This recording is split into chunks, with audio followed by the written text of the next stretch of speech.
திருச்சிற்றம்பலம். பேராயிரம் பரவி வானூர் ஏத்தும் பெம்மானை பிரிவிழா அடியார்க்கு என்றும் வாராத செல்வம் வருவிப்பானை மந்திரமும் தந்திரமும் மருந்துமாகி தீரா நோய் தீர்த்து அருள வல்லான் தன்னை திரிபுரங்கள் தீயள தின் சிலைகை கொண்ட போரானை உள்ளிருக்கு வேலூரானை போற்றாதே ஆற்ற நாள் போக்கினேனே. கருணை ஒளி திருமுகத்தில் திருநேற்றுணுதலும் கண்டாரை வசப்படுத்த கனிந்த வாயழகும் பெருமை தரு துறவோடு பொறையுளத்தில் பொறுத்தே பெஞகனார் மலர்த்தாள்கள் பிரியாத மனமும் மறுவினர்கள் அகலாத ஞானமே வடிவாம் வளர்துரசை சிவஞான மாமுனிவன் மலர்த்தாள் ஒரு பொழுதும் நீங்காமல் எமது உளத்தில் சிரத்தில் ஓதிடும் நாவினில் என்றும் உன்னி வைத்தே உரைப்பாம். பண்டைமறை வண்டரற்ற பசுந்தேன் ஞானம் பரிந்தொழுக சிவகந்தம் பறந்து நார கண்ட இருதய கமல முகைகளெல்லாம் கண்திறப்ப காசினி மேல் வந்த அருள் கதிரோன் வெண்டமலர் பொழில் புடைசூழ் வெண்ணை மேவு மெய்கண்ட தேவன் மிகு சைவநாதன் புண்டரிக மலர்த்தாள சிரத்தே வாழு பொற்பாதம் எப்போதும் போற்றல் செய்வான். எல்லாம் வல்ல இறைவன் திருவருளை சிறமேற்கொண்டு திருக்கைலாய பரம்பரை திருவாடுதுறை ஆதினம் சில ஸ்ரீ குருமாசனாளனுடைய பொன்னாத்திருவடி கமலங்களுக்கும் காஞ்சி காமகோடியினுடைய மடத்தினுடைய விடாதிபதியை வழங்குகின்ற ஸ்ரீ பெரியவர்களுடைய பொன்னாத்திருவடி கமலங்களுக்கும் சைவத்தின் குலதெய்வமாய் விளங்குகின்ற மாதவ சிவஞான சுவாமியுள்ள திருவடிகளுக்கும் என்னை நெறியில ஈடுபடுத்தி ஆண்டவர்களுடைய குருநாதர் சாது தங்கோல் சுவாமியுள்ள திருவடிகளுக்கும் மனம் மொழி மெய்யாகிய முக்கர்ண வணக்கங்களை மிக பணிவோடு தெரிவித்து நம்முடைய காஞ்சி சங்கரா கலை மற்றும் அறிவியல் கல்லூரியின் மூலமாக சென்னை பல்கலைக்கழகத்தோடு இணைந்து நடத்தக்கூடிய இந்த சைவ சித்தாந்த வகுப்பை துவங்குவதற்கும் நடத்துவதற்கும் காரணமாயிருக்கின்ற நம்முடைய கல்லூரி முதல்வர் மற்றும் நம்முடைய தமிழ்துறை தலைவர் நண்பர் ராதாகிருஷ்ணன் ஐயா அவர்கள், முன்னாள் வரவேற்புரை நல்கிய முனைவர் சிவாம சுந்தரி அவர்கள், என்னோடு சேர்ந்து மற்ற இதர 3 தாள்களையும் நடத்துகின்ற மதிப்பிற்குரிய பேராசிரியர் பெருமக்கள் எல்லாவற்றோடும் இந்த வகுப்பிலே சேர்ந்து பயன்பெற வேண்டும் என்று வந்திருக்கக்கூடிய அன்பர் மக்கள் அனைவருக்கும் என்னுடைய பணிவான வணக்கங்களை தெரிவித்துக் கொள்கின்றேன். சிவஞான போதம் என்கின்ற நூலை உங்களோடு சேர்ந்து மாதம் ஒரு நாள் என்கின்ற வீதத்திலே கிட்டத்தட்ட ஒரு 10-12 நாட்கள் அடியேனும் பயில இருக்கின்றேன். ஏனென்று சொன்னால் இந்த சாத்திரம் எவ்வளவு விரிவானது என்பதும் சிவஞான போதம் என்பது எவ்வளவு ஆழமானது என்பதும் போக போக தெரிந்துள்ளது. முன்னமையே நான் ஒரு சின்ன விண்ணப்பத்தை உங்களிடம் வைக்க இருக்கின்றேன். ஓராண்டு முடிவிலே சிவஞான போதம் முழுமையாக நாங்கள் கற்றுக்கொண்டோம், இந்த ஆசிரியர் சிவசிவம் எங்களுக்கு முழுமையாக சொல்லிக் கொடுப்பார் என்று யாராவது சொல்லி இருந்தால் அது உண்மை இல்லை என்பதை இப்பொழுதே சொல்லிவிடுகின்றேன். அப்புறம் எதற்கு இந்த சனிக்கிழமை மாலை இவ்வாறு சந்திக்க இருக்கிறோம் என்று சொன்னால், இந்த ஓராண்டு முடிவிலே சிவஞான போதம் என்ற சாத்திரத்தை எடுத்து பயில வேண்டும் என்கின்ற ஒரு ஆர்வம் உங்களுக்கு ஏற்படுமானால் அது இந்த வகுப்பிலே எனக்கு கிடைத்த வெற்றி. அந்த சிவஞான போதம் நூலை நாம் கற்க முனைந்தால் அது நமக்கு புரியும் என்கின்ற ஒரு நம்பிக்கை உங்களுக்கு ஏற்படுமானால் அதுதான் நான் நிச்சயமாக எதிர்பார்க்கின்ற வெற்றி. அந்த அளவிற்கு ஆழமான ஒரு நூல். சைவ சித்தாந்த கல்வி என்பது சிவஞான போத பயிற்சி இல்லாமல் நிறைவுறுவதில்லை. குற்றாலத்திற்கு போயிட்டு குளிக்காம வர முடியாது, திருநெல்வேலிக்கு போயிட்டு அல்வா சாப்பிடாம வர முடியாது. அதே போல சைவ சித்தாந்தம் கல்வி என்பது சிவஞான போதம் இல்லாமல் முடிவுகிறார். அப்படியானால் ஒரு சின்ன சந்தேகம் வரும், இதற்கு முன்னால் சைவம் அறிமுகம் என்று ஒரு தாள், உண்மை விளக்கம் என்ற ஒரு தாள், எஞ்சிய சாத்திர நூல்களை பற்றி எல்லாம் ஒரு வகுப்பு நேரடியாக சிவஞான போதமே வைத்திருக்கலாமே என்ற ஒரு சந்தேகம் வரும்.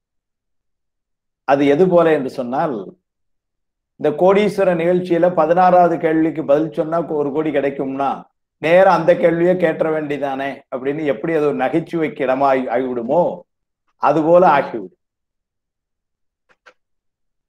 சிவஞான போதத்தை பயிலுவதற்கு நம்மை தகுதிப்படுத்துவதற்கே சில நூல்களை படிக்க வேண்டியிருக்கின்றது. பொய்காட்டி பொய்யகற்றி போதானந்த பொருளாம் மெய்காட்டும் மெய்கண்டாய். அப்ப அந்த மெய்யை காட்டக்கூடிய மெய்கண்டாருக்கு முதல்ல என்ன சொல்றார் பாருங்க, பொய் காட்டி பொய் அகற்றினர். எது பொய் என்று அறிந்து அந்த பொய்யில் இருந்து நீங்க வேண்டுமே மெய்யை காணுவதற்கு. எனவே நாம் வாழுகின்ற இந்த உலகமே பொய் என்கின்ற உண்மையை நாம் முதல் அறிந்து கொள்ள வேண்டும். அதான் உண்மை விளக்கம். அவ்வாறு அதை அறிந்து கொண்ட பின்னர் தான் அது அறிந்து கொள்வதற்கு துணையாய் இருப்பது திருவருள் என்று தெரியும். அதனாலதான் போன வகுப்பிலே திருவருள் பயணி சிந்தனை செய்தார்கள். நம்முடைய சாத்திர நூல்கள் எல்லாம் பெயர்கள் எப்படி வைத்திருக்கிறார்கள். அதுவும் திருவருள் என்பதனை ஏன் சொன்னால் முதலிலே நாம் பெற வேண்டியது திருவருள். ஞானமாகிய நன்னெறியை பெறுவதற்கு முதலிலே தேவை எதுன்னு சொன்னால் திருவருள். நெறியல்லா நெறிதன்னை நெறியாக நினைவேனை சிறுநெறிகள் சேராமே தூநெறியே சேரும் வண்ணம் சொல்லல, திருவருளே சேரும் வண்ணம் அச்சப்பதியர். அவ்வாறு திருவருள் சார்பினாலே என்ன தெரிஞ்சதுன்னாரு, பொய்யெல்லாம் மெய்யென்று புணர்முலையார் போகத்தே 3வது பாட்டுல. அந்த நிலை தெரிந்த பின்னர் தான் 4வது வரியில 4வது பாட்டுல தான் சொல்லுவார், அந்த தூநெறிக்கு எடுத்துட்டு போவார் நம்மளை. மன்னதனில் பிறந்தைத்து மாண்டுவிழ கடவேனை எண்ணமிலா அன்பருளி என ஆண்டிட்டு என்னை உந்தன் சொன்ன வெந்நீர் அணிவித்து தூநெறியே சேரும் வண்ணம் மன்னல் எனக்கு அருளியவார் அருவருவார் அச்சோ. அந்த தூநெறியை அடைதல் அல்லது அந்த ஞானத்தை பெறுதல் என்பது அந்த உயர்ந்த நிலையிலே அதற்கு நம்மை தகுதிப்படுத்தும் முகமாகத்தான் உண்மை விளக்க பயிற்சியும் திருவருள் பயன் சிந்தனையும் தொடர்ந்து இவ்வாறெல்லாம் திருவருளுடையே பயணம் செய்யும் பொழுது என்னாகும்னார், நமக்கு சிவம் நம் மீது பிரகாசிக்கும். சிவப்பிரகாசம் பயணம். சிவம் நம் மீது பிரகாசித்தல் அப்படின்னா எவ்வளவு உயர்வு. அப்ப என்ன கிடைக்கும்னாரு, நல்ல சித்தி கிடைக்கும். அப்ப சிவஞான சித்தியார் பிடிக்கும். அப்ப உண்மை விளக்கம் பயின்று திருவருள் பயன் பயின்று சிவப்பிரகாசத்தை சிந்தித்து சிவஞான சித்தியாரிலே நனைந்து அதன் பின்னர் பயில வேண்டிய அல்லது வர வேண்டிய உயர்வு இந்த சிவஞான போதம். சிவஞான போத கல்வி இல்லாமல் சைவ சித்தாந்த கல்வி என்பது நிறைவு பெறாது. அதனால்தான் இதை என்ன வச்சாங்க, நிறைவா 4வது சனிக்கிழமை என்று கொண்டு கொடுத்தாங்க. முதல்ல உள்ள அடிப்படைகளை எல்லாம் பயின்று நிறைவாக நாம் கற்றுக்கொள்ள வேண்டியது என்ன என்று சொன்னால் சிவஞான போதம். அந்த நூலைத்தான் நாம் 4வது சனிக்கிழமை தோறும் மாலை 4 மணியில இருந்து ஒரு 6 மணி வரைக்கும் திருவருளும் குருவருளும் துணை கொண்டு நாம் சிந்திக்க இருக்கின்றோம். இந்த வகுப்பிலே நூலை பற்றி ஒரு அறிமுகமும் நூல் ஆசிரியை பற்றி அறிமுகமும் அதற்கு உரை செய்த பெரியவர்களுடைய சிறப்பையும், இந்த நூலுக்கென்றே ஒரு சிறப்பு பாயிரம் இருக்கின்றது, அதனையும் இதையெல்லாம் தான் இன்றைக்கு நாம் நம்முடைய பாடத்திட்டமாக அமைத்திருக்கின்றோம். நூலுக்குள் அடுத்த மாசம் தான் போக இருக்கிறோம். இன்னைக்கு முதல்ல இருக்கக்கூடியதெல்லாம் அறிமுக பகுதியாகத்தான் நாம் சிந்திக்க இருக்கின்றோம்.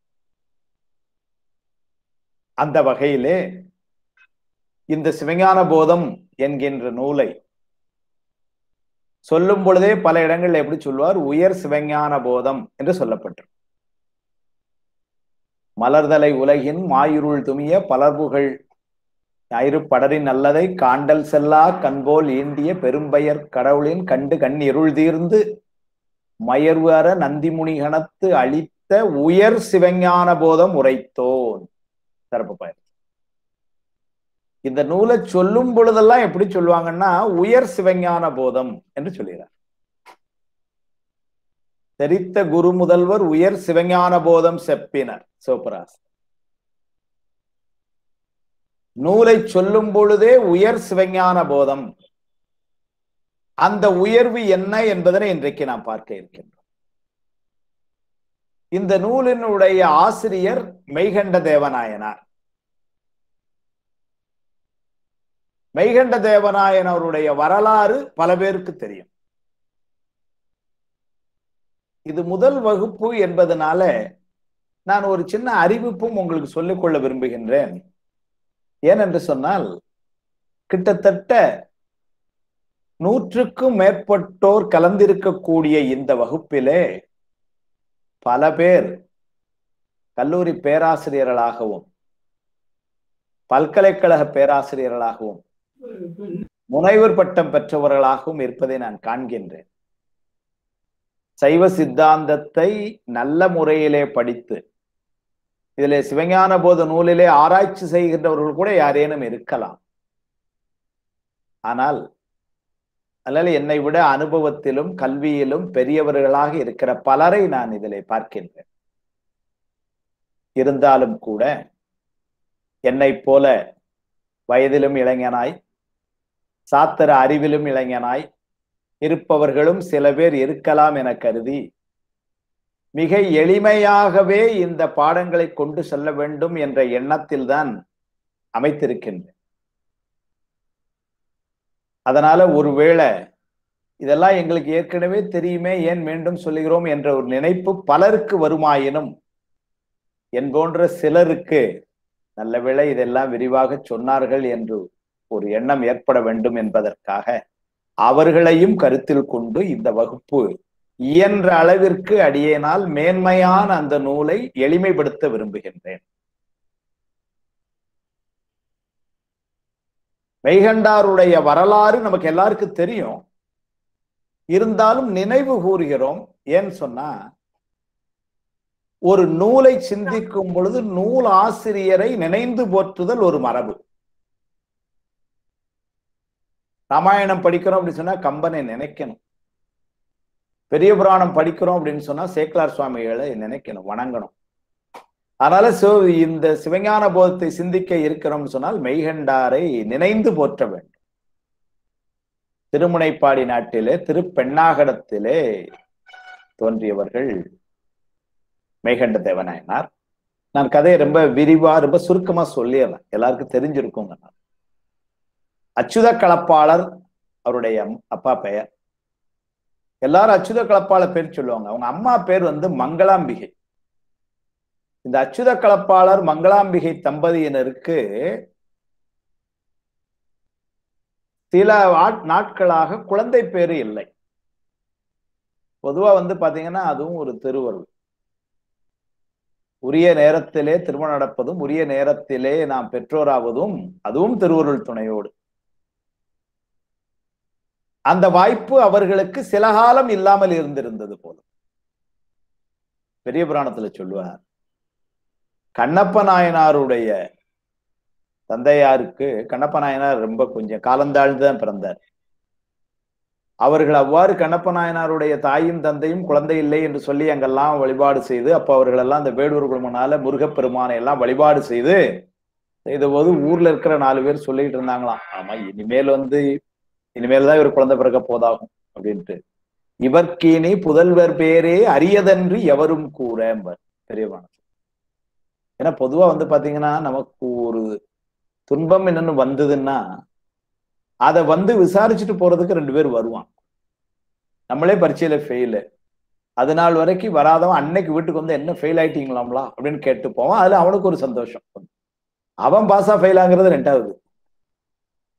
அந்த காலத்துல நல்லா சின்ன குழந்தையா இருக்கும் பொழுது பாத்தீங்கன்னா எங்க வீட்டுல எல்லாம் அது கிராமம் தான். அதனால என்ன ஆகும், அடிக்கடி இந்த இபி லைன்ல கரண்ட் ஃபீஸ் போயிடும். கரண்ட் போனா உடனே நாங்க செய்ய வேண்டியது ஓடி எதிர்த்த வீட்டுல கரண்ட் இருக்கான்னு பார்ப்போம்.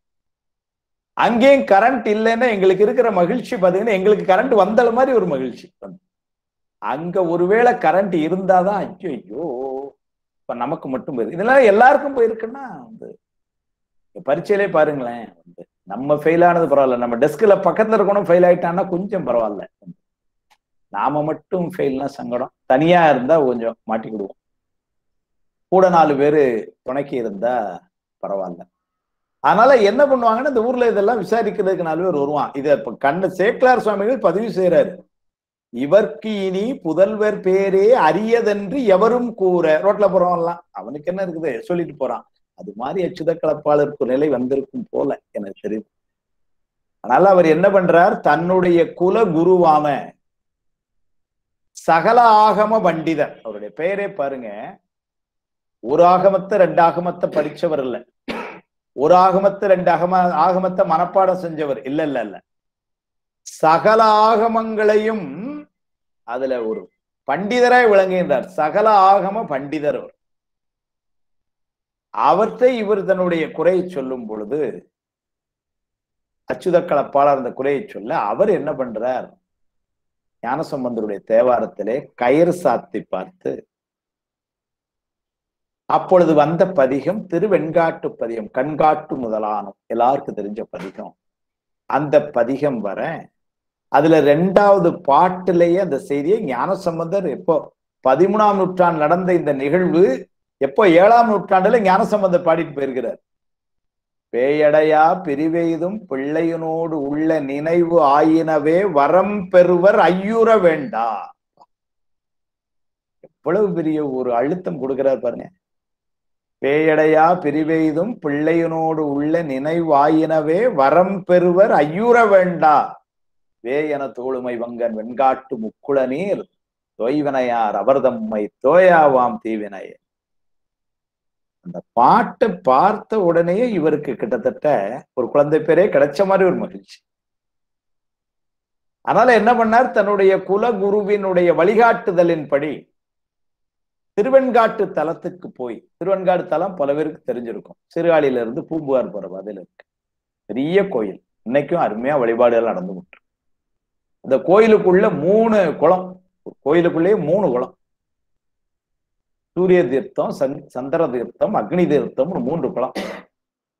இவர் என்ன சொன்னாரு, முக்குள நீராடி, அந்த 3 குளங்கள்லயே நீராடி இருவருமா ஞானசம்பந்தருடைய இந்த பதிகத்தையே படித்து திருவான்காட்டு பெருமான் சுவேதவன பெருமாள் சுவாமி அவருடைய அருளை நாடி வழிபாடு செய்யுங்கள்னு வழிகாட்டுறார். அதனால அச்சுத கலப்பாலும் அவர்தம் துணைவியாரும் அங்க போறாங்க. அங்கே போய் அந்த 3 குளத்திலையும் நீராடி நீருமாடி அந்த ஞானசம்பந்தருடைய பதிகத்தை, கண்காட்டுலாம் பதிகத்தை அங்க சுவாமி முன்னிலையிலேயே ரொம்ப மனமொன்றி பாடுகிறார்கள். அங்கே தங்கி இருக்கிறார். அப்போ அச்சுத கலப்பாளருடைய கனவிலே சுவாமி இவ்வளவு வழிபாடு செய்யற, உனக்கு என்ன வேண்டும்னு கேட்டான். இந்த மாதிரி நான் குழந்தை பேர் வேணும்னு இங்க இருக்கிறேன் அப்படின்னு சொன்ன உடனே சொல்றாங்க, செவி வழியா வருது அந்த செய்தி. இந்த பிறவியில உன்னுடைய வினைக்கு பதில் குழந்தை பேர் இல்லை, இருந்தாலும் ஞானசம்பந்தருடைய பதிகத்தை நீ நம்பி பாடினதுனால ஞானசம்பந்தருடைய வாக்கு பொய்யாய் விடாமல் சுவாமி என்ன பண்ணா, குழந்தை பேர் தரேன்னு சொல்லி கொடுத்தான். அது எப்படி குழந்தை பேர் கொடுத்தான், ஞானசம்பந்தர் போலவே ஒரு குழந்தைய கொடுத்தான். அப்படிதான் சொல்லிட்டு போயிருக்கான் சுவாமி. அவனுக்கு ஞானசம்பந்தம், ஏன்னா சுவாமி கொடுத்தான்னு பேர் எப்படி கொடுப்பான் இல்லைங்களா, அதனால அவன் எப்படி கொடுக்குறான், நீ ஞானசம்பந்தர் பதிகத்தையே பாடினதுனால உனக்கு ஞானசம்பந்தர் மாதிரியே ஒரு குழந்தைய கொடுக்குறேன்னா. 3 வயசுல அது தேவாரம் படிச்சு, 2.5 வயசுல இது சிவஞான போதத்தை கொட்டிருச்சு. அப்படி குழந்தையா கொடுத்தான். அதனால ரொம்ப மகிழ்ச்சி இவர்களுக்கு. திருப்பெண்ணாகடத்துல இந்த நிகழ்வு எல்லாம் நடந்தது. திருவன்காட்டு பெருமானாகிய சுவேதவன பெருமாளையே வணங்கி அவர் தந்த குழந்தை என்பதனால அந்த குழந்தைக்கு பேரும் என்ன வைத்தார்கள், சுவேதன பெருமாள்னு வச்சுட்டாங்க. அதான் பேர். அப்பெல்லாம் என்ன பண்ணுவாங்கன்னா, தாத்தா பாட்டி பேர் வைப்பாங்க, குலகுருநாதர் பேர் வைப்பாங்க. இந்த எண்கணித நிருபனர்கிட்ட போய் நம்பர் கேட்டு வாங்குறதெல்லாம் அப்ப கிடையாது. அதனால என்ன பண்ணாங்க, அந்த பெருமானுடைய நாமத்தையே சுவேதன பெருமாள் என்று பெயர் வச்சாங்க. குழந்தை திருப்பெண்ணாகடத்துல வளர்ந்தது. அவருடைய தாய் மாமனார் வீடு திருவெண்ணை நல்லூர்ல. திருவெண்ணை நல்லூர்னாலே நமக்கு தெரியும், இல்லைங்களா? ஏன்னா பித்தா பிறைசூடி பெருமானை அருளாளா கிடைச்ச இடம் அது திருவெண்ணைநல்லூர். அங்க திருவெண்ணைநல்லூர்ல தன்னுடைய தாய் மாமனார் வீட்டுக்கு விளையாட போயிருந்தது. அங்க இருந்து வெளியே விளையாடிட்டு இருக்கு ரோட்ல. அந்த திருவெண்ணைநல்லூர்லயே இந்த குழந்தைக்கு இன்னொரு ஃப்ரெண்டு யாருன்னு கேட்டீங்கன்னா பொல்லா பிள்ளையார்னு அங்க இருக்கிற பிள்ளையார். நான் ஏன் இப்படி சொல்றேன், அந்த பிள்ளையார் தான் இருக்கு ஃப்ரெண்டுன்னா, இது ஏன் சொல்றேன்னா, அடுத்தால நடந்த அருள் நிகழ்வு நமக்கு தெரியும்.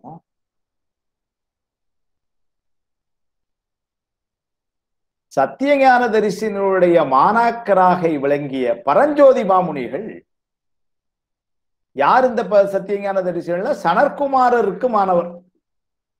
யார் இந்த சனற்குமாரர்னா நந்தியம்பெருமானுக்கு மாணவர். அப்ப சுவாமிகிட்ட இருந்து வருது அந்த பரம்பரை. நந்தியம்பெருமான், சனற்குமாரர், சத்தியஞான தரிசனிகள், பரஞ்சோதி மாமுனிகள், இதெல்லாம் நமக்கு அகச்சந்தான பரம்பரை நமக்கு தெரியும்.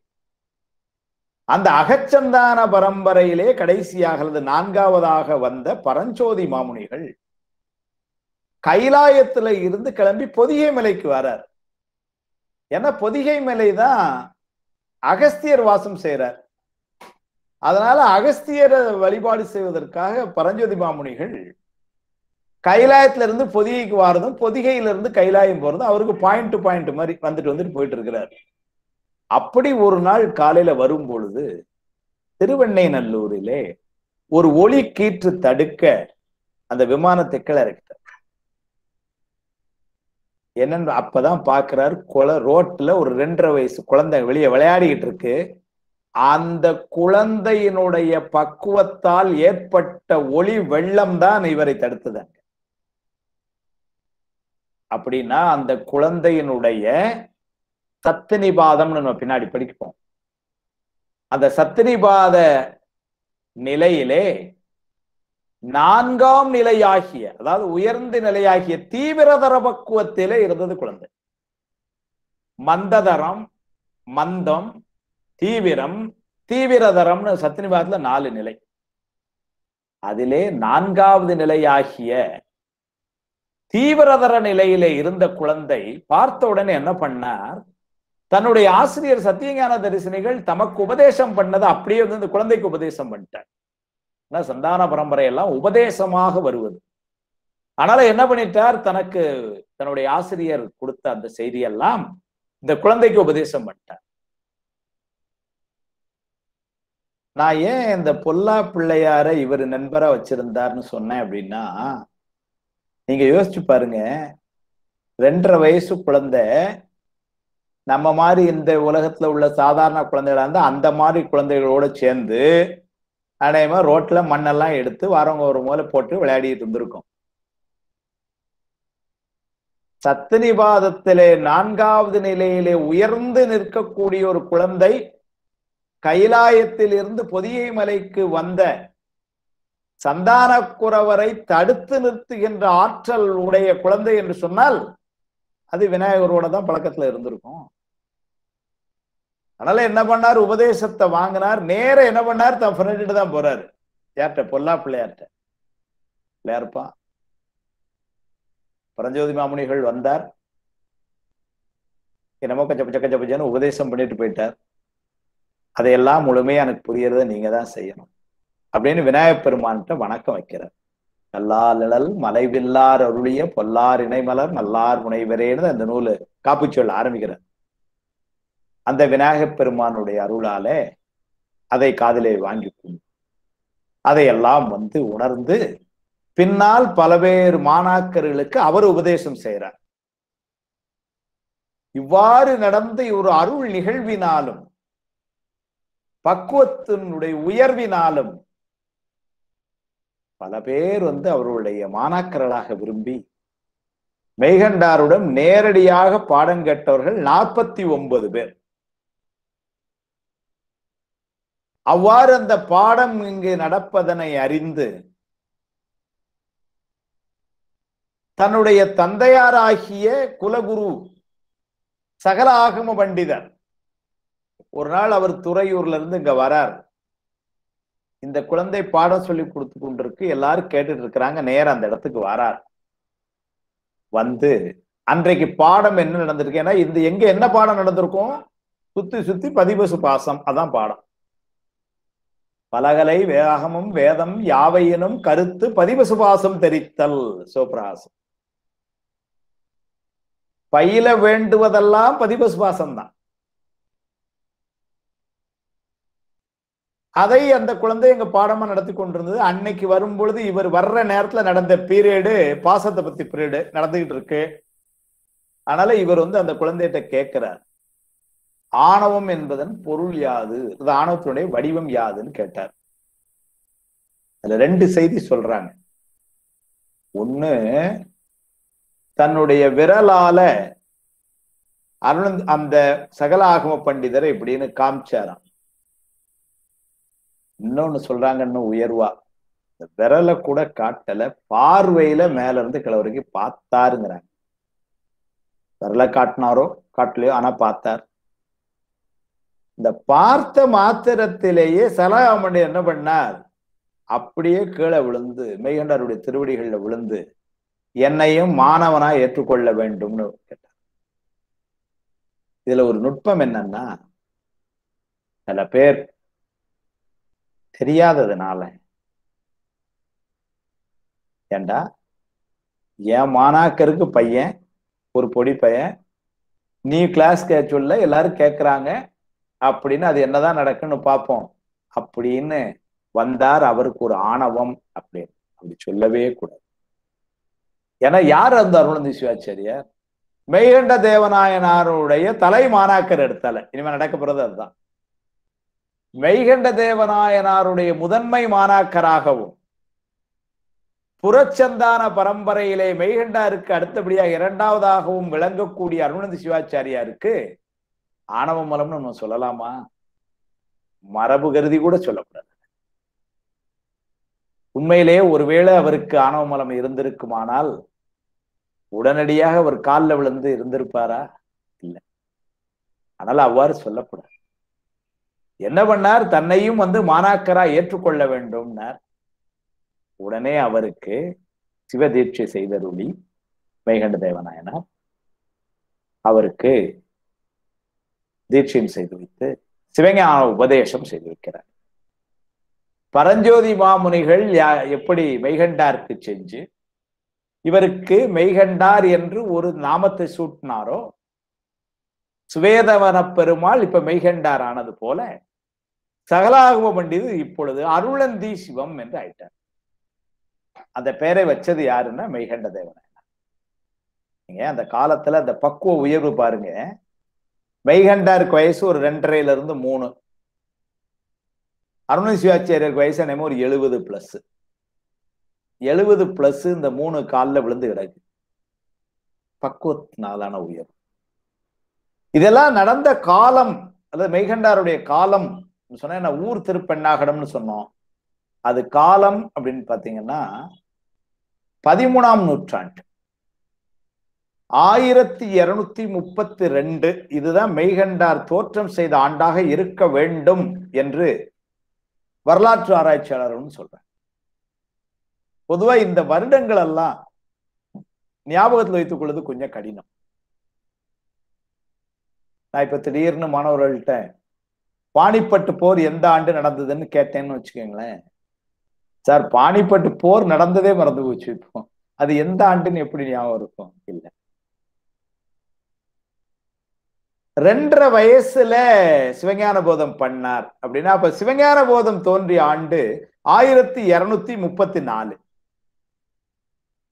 அதை கொஞ்சம் எளிமையா ஞாபகம் வச்சுக்கலாம். என்னன்னா சிவஞான போதம் தோன்றிய ஆண்டு 1, 2, 3, 4. அதனால என்ன ஆகும் நமக்கு ஞாபகத்தை வச்சுக்கலாம். 2.5 வயசுல ஒரு பாடினதுனால அதுல இருந்து -2 is 1, 2, 3, 2. இதுதான் இயர் ஆஃப் பர்த். அதனால 1234 தான் அந்த சிவஞான போதத்தை அவர் இங்க பாடி இருக்க வேண்டும் என்று சொல்கிறார். இப்ப அருணந்தி சிவாச்சாரியார் சகலாகம பண்டிதர் இவரோட சேர்ந்த ஒரே காலம் தானே. அதனால அவர் என்ன பண்றார், மெய்கண்டாருடைய முதன்மை மாணாக்கராகி அவருடைய உபதேசத்தை பெறுகிறார். அருளந்தி இவருக்கு அருளந்தி சிவாச்சாரியார் அருளந்தி சிவம்னு பேர் கொடுத்துட்டார். அதனால அருளந்தி சிவாச்சாரியார் ஆகிய அவரோடு இன்னும் ஒரு 48 மாணவர்கள், மொத்தம் 49 மாணவர்கள் மெய்கண்டாற்ற நேரடியாக பாடம் கேட்கிறார்கள். உண்மை விளக்க ஆசிரியர், ஏன்னா நமக்கு ஏற்கனவே முதல் வகுப்பு நடந்தது, 2வது வகுப்புல நம்முடைய நல்லசிவம் ஐயா ஆரம்பிச்சிருப்பாங்க உண்மை விளக்கம். உண்மை விளக்கத்தினுடைய ஆசிரியர் திருவதிகை மணவாசம் கடந்தார். அவரும் மெய்கண்டாருடைய நேரடி மாணாக்கர், அருளந்தி சிவாச்சாரியாருடைய கிளாஸ்மேட் ஆயிட்டார் அவர். அப்ப மெய்கண்டாருடைய 49 ஏன் நான் இந்த நேரடி மாணாக்கர்கள் அப்படின்னு சொல்லன்னா, நாமெல்லாம் கூட மெய்கண்டாருடைய மாணாக்கர்கள் தான். அவர்களெல்லாம் நேரடியா அவருடைய திருமுகத்தை பார்த்து திருவடியை வணங்கி பாடத்தை கேட்டார்கள். நாம் அவருடைய திருவடிகளை நினைந்து போற்றி படித்துக் கொண்டிருக்கிறோம். இவ்வளவுதான் வித்தியாசம். அவ்வாறாக அந்த 49 மாணவர்களுக்கு பாடமெல்லாம் சொல்லி இந்த சிவஞான போதத்தை, எந்த ஒரு உபதேசத்தை பரஞ்சோதி மாமுனிகளிடம் இருந்து தான் வாங்கினாரோ அதை இந்த உயிர்களெல்லாம் உய்யும் பொருட்டு, அவர்களெல்லாம் முக்தி இன்பம் என்கின்ற பேரின்பத்தை பெற வேண்டும் என்ற பெருங்கருணையினாலே அதை அப்படியே பொல்லா பிள்ளையாருடைய திருவருளை முன்னிறுத்தி 12 சூத்திரங்களாக நமக்கு தந்து விட்டார்.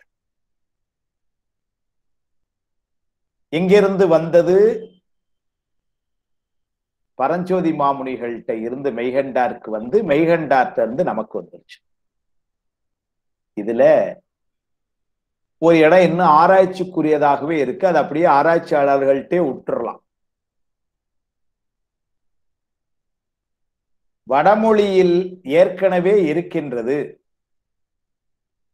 அதனை மெய்கண்டார் மொழிபெயர்த்து நமக்கு முதலிலே தமிழிலே தந்தார் என்று ஒரு கருத்து. இல்லை இல்லை, மெய்கண்டார் தான் இதிலே முதலிலே பாடி நமக்கு தந்தார் என்று ஒரு கருத்து. இரண்டுக்கும் போதிய சான்றுகள் இருக்கின்றன. இரண்டையும் நிலைநிறுத்த முடியாதபடி 2 பக்கமும் கருத்துக்கள் இருக்கின்றன. அதனால நாம இந்த கருத்தை அப்படியே விட்டுருவோம். இதை மன்றத்திற்கு விட்டு விடுவோம். ஏன்னு சொன்னால் சில இடங்கள் எல்லாம் நாம அதுல போய் ஆராய்ச்சி செய்து செய்யற நேரத்தை விட எடுத்துக்களாலும் எதுக்களாலும் மிக்கு சோதிக்க வேண்டான்னார் ஞானசம்பந்தர். சுவாமி எப்படி இருப்பான், அவனுடைய குணம் என்ன என்பதையெல்லாம் நீங்க ரொம்ப சோதிக்க வேண்டாம். ஏன்னா அவன் நூலறிவு பேசி நுழைவிலாதார் திரிகின்ற கரைகலம். என பெருமானை வழிபாடு செய்து அவன் நம் மீது காட்டுகின்ற அந்த அன்பையும் அருளையும் அனுபவிக்கத்தான் வேண்டுமே தவிர அதுல ஒரு ஆராய்ச்சி ஒரு எல்லைக்கு மேல அங்க ஒண்ணும் வேலை இல்லை. ஏன்னா நம்முடைய சிற்றறிவினாலே அந்த பேரறிவு பொருளை என்ன ஆராய்ச்சி செய்ய முடியும்? அதனால என்ன பண்ணணும், அனுபவிக்கத்தான் முயற்சி செய்ய வேண்டுமே தவிர ஆராய்ச்சிக்கு இல்லை. ஆனா அனுபவத்திற்கும் அந்த பொருளை பற்றிய ஞானம் கொஞ்சம் வேண்டும், ஆராய்ச்சி வேண்டும். அதனால வேடிக்கையா சொல்ல போனா மிக்கு சோதிக்க வேண்டாம், எனவே சிறிது சோதிக்கலாம் என்பது அண்டை பெற்றான். அப்படி வச்சுக்கலாம், அவ்வளவுதான். மாணிக்கவாசருடைய காலம் 1ஆம் நூற்றாண்டுல ஆரம்பிச்சு 13ஆம் நூற்றாண்டு வரைக்கும் பெரியவர்கள் சொல்லிக் கொண்டிருக்கிறார்கள். எல்லாருமே அவரவர்கள் தகுந்த ஆதாரங்களோடு தான் சொல்லுகிறார்கள். எந்த காலம் சொல்ல முடியல.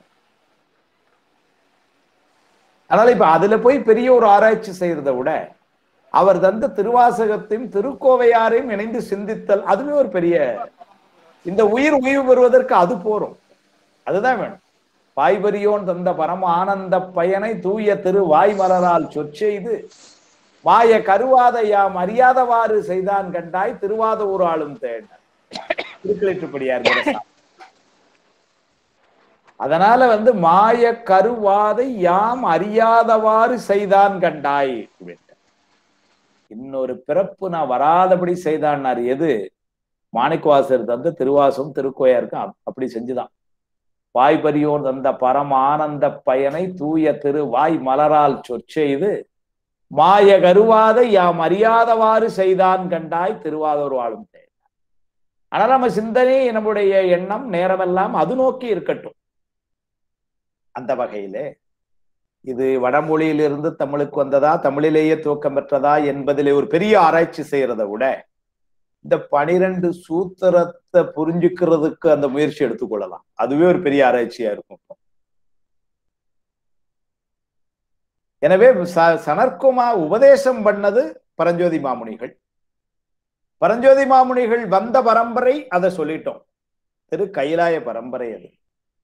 சுவாமிகிட்ட இருந்து நந்தியம்பெருமான், நந்தியம்பெருமார்கிட்ட இருந்து சனற்குமாரர், சனற்குமார்கிட்ட இருந்து சத்தியஞான தரிசனங்கள், சத்தியஞான தரிசனம் பரஞ்சோதி. இப்ப பரஞ்சோதி மாமுனிகள்கிட்ட இருந்து மெய்கண்டாருக்கு வந்தது. இது புறச்சந்தானம் ஆரம்பிக்குது. மெய்கண்டாரிடம் துவங்கி அருணந்தி சிவாச்சாரியர், அருணந்தி சிவாச்சாரியர் இருந்து மறைஞான சம்பந்தர், மறைஞான சம்பந்தர் இருந்து உமாபதி சிவாச்சாரியார். இது புறச்சந்தான பரம்பரை, நமக்கு தெரியும். அதனால இந்த புறச்சந்தான பரம்பரையில் முதன்மையானவராக இருந்து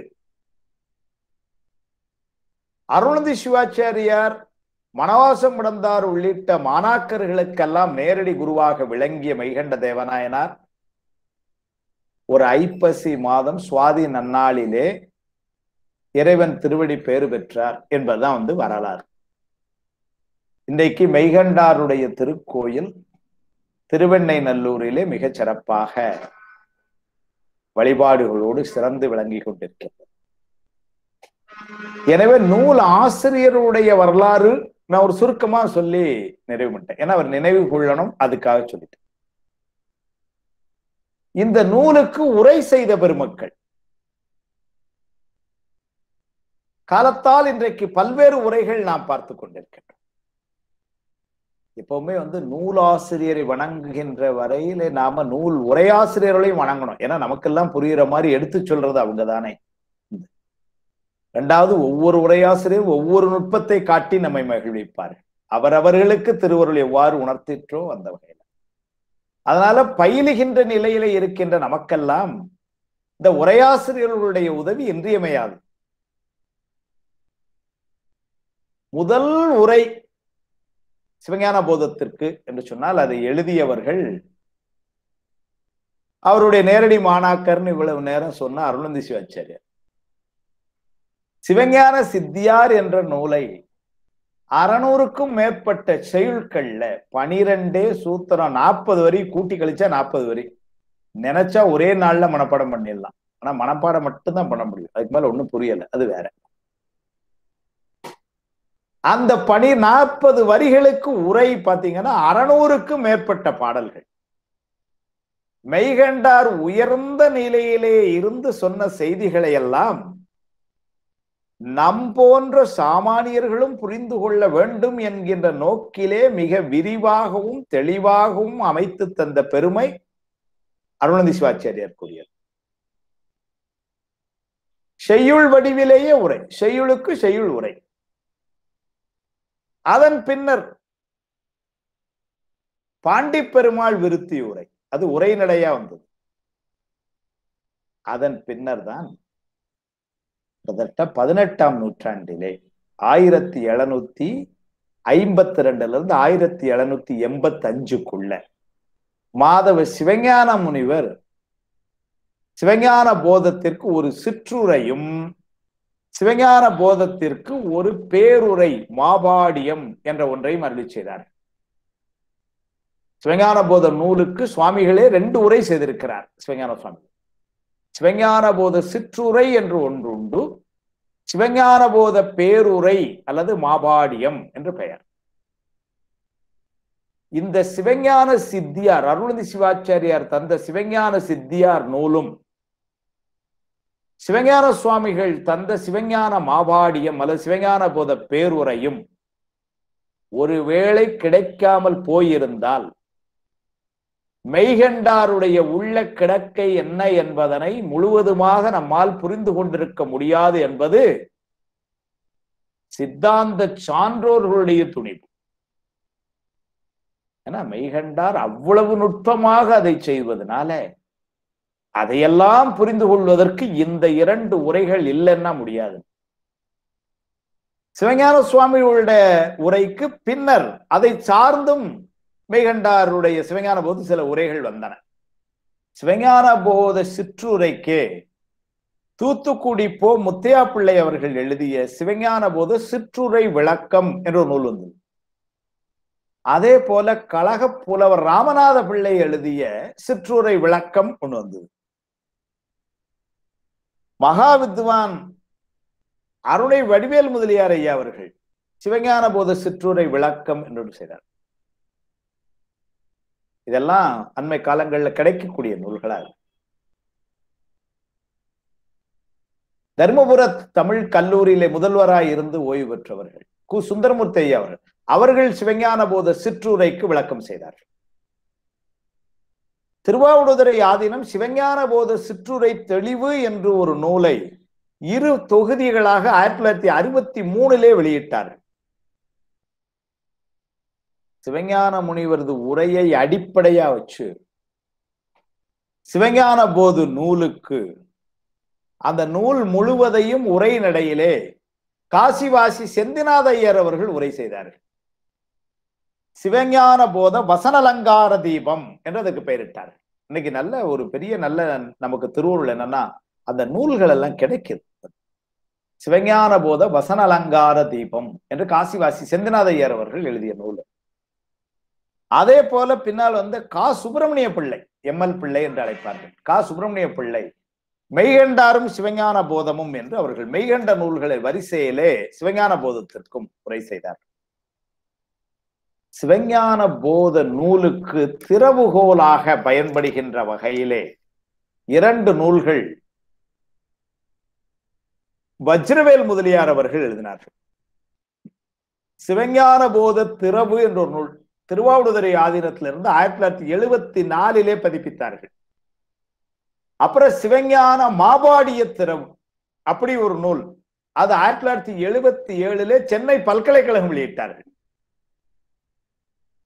அதன் பின்னர் சிவஞான மாபாடியத்தை நாமெல்லாம் புரிந்து கொள்ளும் வண்ணம் சிவஞான போத மாபாடிய பொருள் நிலை விளக்கம் என்று அருணை வடிவேல் ஐயா அவர்கள் எழுதினார்கள். அது 1991 வெளிவந்த நூல். சிவஞான போத மாபாடிய பொருள் நிலை விளக்கம். அந்த சிவஞான போத மாபாடியத்திற்கு இவர்கள் பொருள்நிலை விளக்கம் என்று சில முக்கியமான பகுதிகளை எடுத்து விளக்கி சென்றார்கள். வரிக்கு வரி பொருள் என்று மிக நீண்ட ஒரு உரையை பாளையங்கோட்டையை திருநெல்வேலி பாளையங்கோட்டை சேர்ந்த திரு சீசு மணி அவர்கள் எழுதினார்கள். 1997 அந்த நூல் வெளியாச்சு. சிவஞான போத மாபாடியம் அதற்கு ஒரு விளக்கம் என்று. இதெல்லாம் விட இன்னும் பெரிய சிறப்பு என்னன்னா, தமிழ் தெரியாதவர்களும் இதை அறிந்து கொள்ள வேண்டும், சிவஞான போத சிறப்பை உணர்ந்து கொள்ள வேண்டும் என்று கருதி வச்சிரவேல் முதலியார் அவர்கள் சிவஞான மாபாடியத்தை ஆங்கிலத்திலே மொழிபெயர்த்தார். எங்களை போன்றவர்களுக்கெல்லாம் அது தமிழ்ல இருக்கதே புரிய மாட்டேங்குது. அது ஆங்கிலத்துல டிரான்ஸ்லேஷன்னா பாரு. இன்னும் பலர் உரை செய்திருக்கலாம், செய்து கொண்டிருக்கலாம். திருவாவடுதுறை ஆதீனத்திலே நேர்முக பயிற்சி மையத்தினுடைய இயக்குனராக இருந்த வைத்தியநாதன் ஐயா அவர்கள் உரை செய்தார்கள். இன்னும் பல உரைகள் இருக்கலாம். அப்ப அந்த உரையாசிரியர்களை எல்லாம் இப்பொழுது ஒரு நன்றி உணர்வோடு நினைந்து அவர்களுடைய திருவடிகளை வணங்குகிறோம். அப்போ ஒரு நூல் என்று சொல்லும் பொழுது நூலாசிரியரையும் அதுக்கு நூலுக்கு உரை செய்த பெருமக்களையும் நாம் முதல்ல அவர்களுடைய திருவடிகளை போற்றி நினைந்து வழிபாடு செய்து இப்ப நூலுக்குள்ள நம்ம போறோம். இந்த நூல் சிவஞான போதம் என்று சொல். முதல்ல ஒரு செய்தி, சிவஞான போதம்னா என்ன சார்? ஏனென்று சொன்னால் உயர் சிவஞான போதம், உயர் சிவஞான போதம்னு வேற சொல்லி கொண்டிருக்கிறோம். அது என்ன உயர்வு அந்த நூலுக்கு அப்படின்னா, முதல்ல அதை சொல்ல பல்வேறு சிறப்புகள்.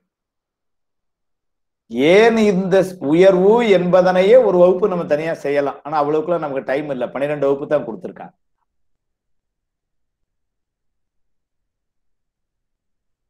சைவ சித்தாந்தம் என்கின்ற தொன்மையான இந்த உலகளாவிய கொள்கையை, தொன்மையான என்று சொன்னேன். ஏன் சொன்னா, சைவம் என்று சொன்னாலே முதல் வகுப்புல சொல்லி இருப்பார்கள், சிவ சம்பந்தம் உடையதுன்னு சொன்ன. அப்ப சிவம் என்பது எப்போது உள்ளதுன்னா அனாதி நித்திய பொருள்.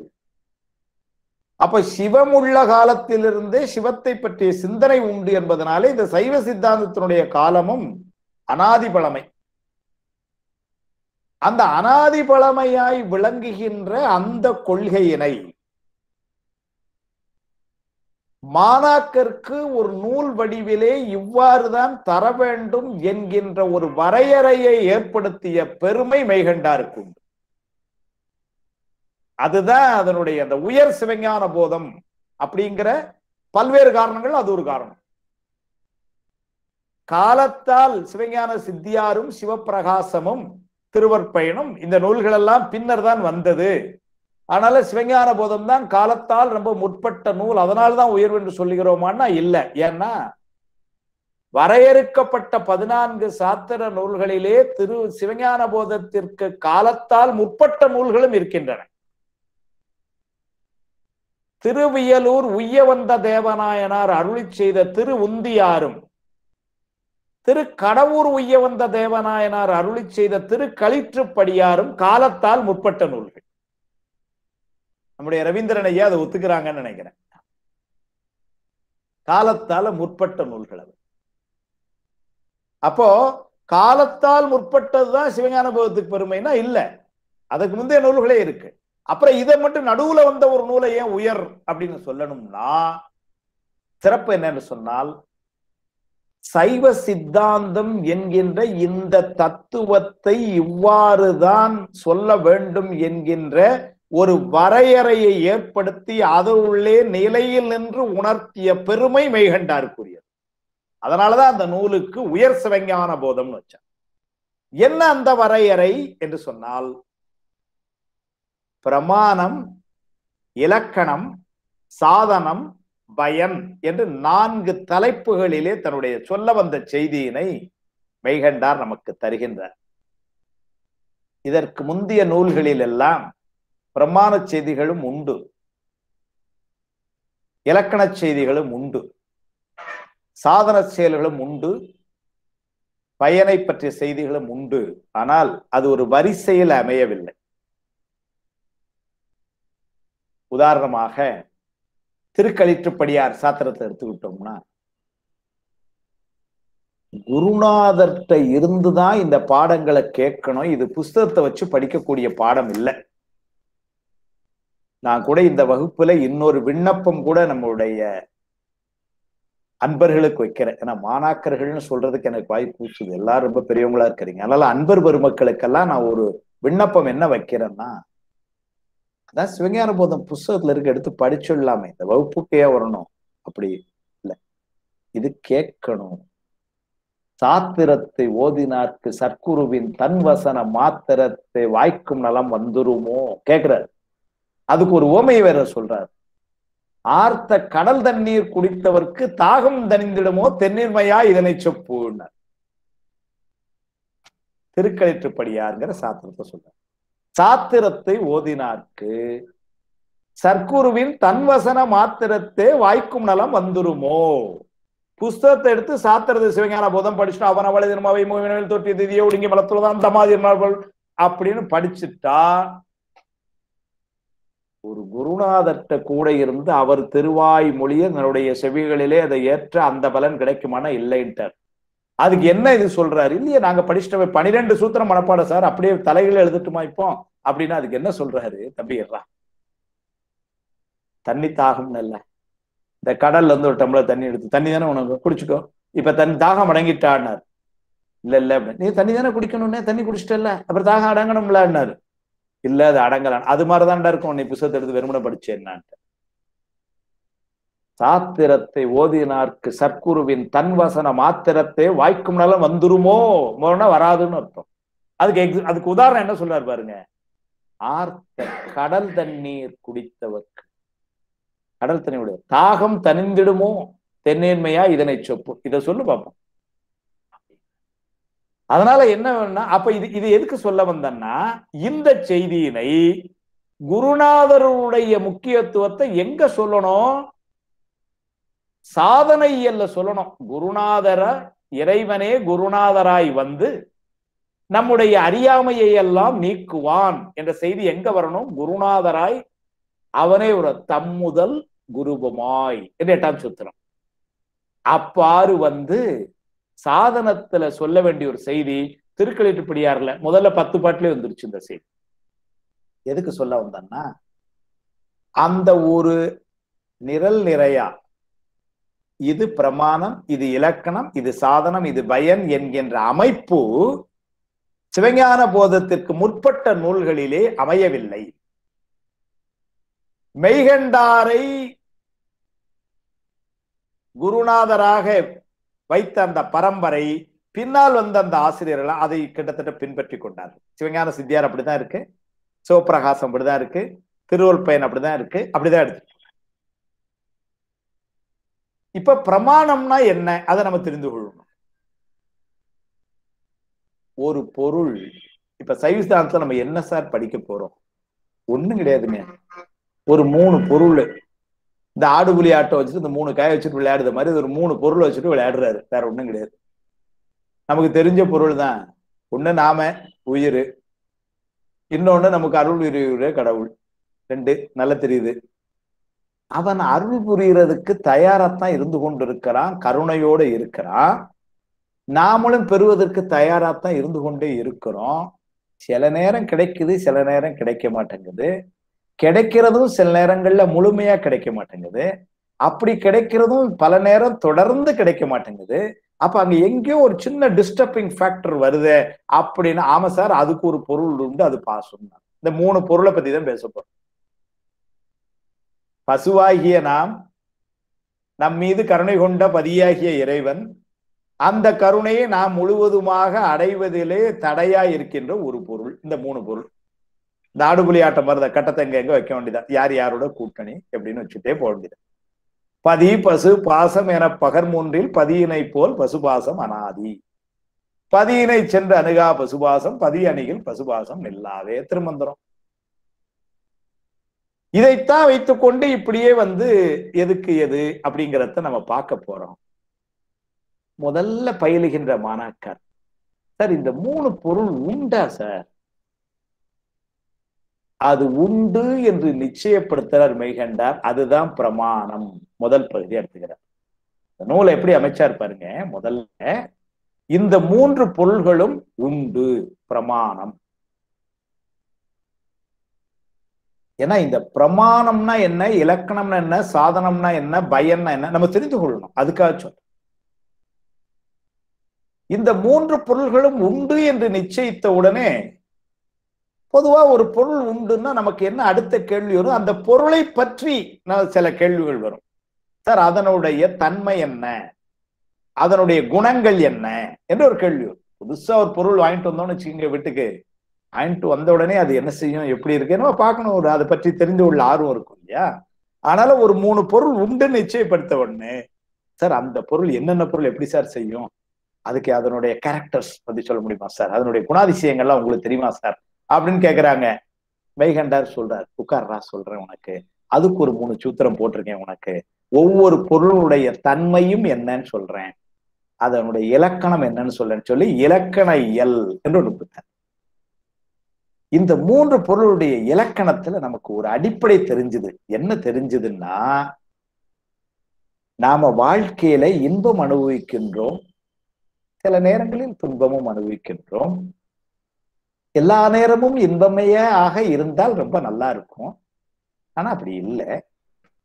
அப்ப இந்த இன்பம் தரும் நமக்கு எங்கிருந்து வந்தது, துன்பம் எங்கிருந்து வந்தது அப்படின்னு பார்க்கும் பொழுது, மேலோட்டமா பேசினா முதல்ல ஒரு மேக்ரோ லெவல்ல உயர்ந்த நிலையில பேசும்போது என்ன தெரியுது, நமக்கு தலைவனாய் இருக்கின்ற இறைவன் ரொம்ப கருணையானவன், ஆனால் அவன் நமக்கு இன்பம் தருகின்றான்.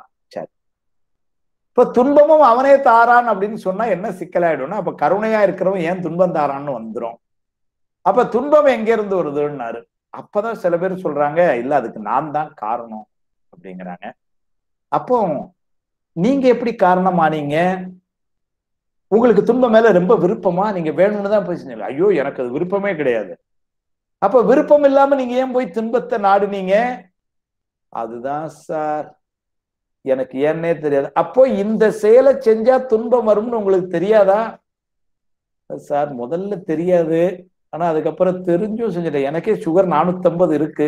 என்னமோ இந்த கிருஷ்ணா ஸ்வீட் மைசூர் பாக்கு போடணும்னு 2 வாயில போட்டேன் அப்படின்னு. அப்ப இது துன்பம் வரும்னு தெரிஞ்சே செய்றீங்களே? ஆமா சார், அதான் அப்ப துன்பம் தெரிஞ்சும் செய்யற உங்களை அப்ப ஒண்ணு செய்ய வைக்குது பாத்தீங்களா? ஆமா சார், அவன் மட்டும் என் கையில கிடைச்சான், நான் உங்க கூடயே தான் இருக்கிறான், அவனுக்கு தான் ஆணவம்னு பேரு, பாசம்னு பேரு. அப்ப என்ன தெரிஞ்சுது சார்? இன்பம் தரும் பொருள் இறைவன், அவன் நான் கூட பிடிச்சுக்கணும். துன்பம் தரும் பொருள் பாசம், அதை நான் விடணும். இவ்வளவுதானே சார்? சைவ சித்தாந்தம் ஓவர். ராதாகிருஷ்ணன் ஐயா வருத்தப்படுவார். 1 வருஷம் வகுப்பு நடச்சா இவன் ஒரே நாள்ல வகுப்பு முடிஞ்சிட்டுன்னு சொல்லிட்டு எல்லாரும் யாரும் போயிடாதீங்க. அப்ப இன்பம் தரும் பொருளை பற்றி கொள்ள வேண்டும், துன்பம் தரும் பொருளை விட்டு விலக வேண்டும். இதுதான் இலக்கணத்துல செஞ்ச செய்தி. சரி, இப்ப அதை உடனே செஞ்சிருங்களேன்னா, சார் செய்யணும்னு தான் நினைக்கிறேன், ஆனா அது எளிமையா டக்குன்னு வரமாட்டேங்க சார். மார்கழி மாசம் 30 நாளும் காலையில 5 மணி கோயிலுக்கு போகணும்னு சொல்லுச்சு. அதுக்கு அடுத்த கார்த்திகை மாசம் 1ஆம் தேதியே முடிவு பண்ணியாச்சு. மார்கழி கார்த்திகை 30ஆம் தேதி மாலை சாயரட்சை வழிபாடப்போ எல்லாரும் பேசியாச்சு. அந்த அக்கா இந்த அக்கா அண்ணன் எல்லாரும் சொல்லியாச்சு, நாளை காலையில 5 மணி கோயிலுக்கு வந்துடணும், திருவம்பாவை பாடணும், 5:30க்கு வழிபாடு அப்படின்னாச்சு. 4:15 அந்த அலாரம் அடிச்சது. டைம் பீஸ் தலைமாட்டில தான் இருக்கு. நீங்க அது ஒரு அமுக்கிட்டு அவ்வளவு நேரம் கழுத்து வரைக்கும் இருந்த போர்வைய தலைவலிய தூக்கி போட்டுட்டு அப்படி ஒரு தூக்கம். என்ன ஒரு பதில் நமக்கே வருதுன்னா, 30 நாள் இருக்குல்ல, இன்னைக்கெல்லாம் நாளைக்கு போயிடலாம். ஒரு நாள் போலன்னா சாமி ஒண்ணும் கோவிச்சுக்க மாட்டார். முத நாள் போச்சு, 2வது நாள்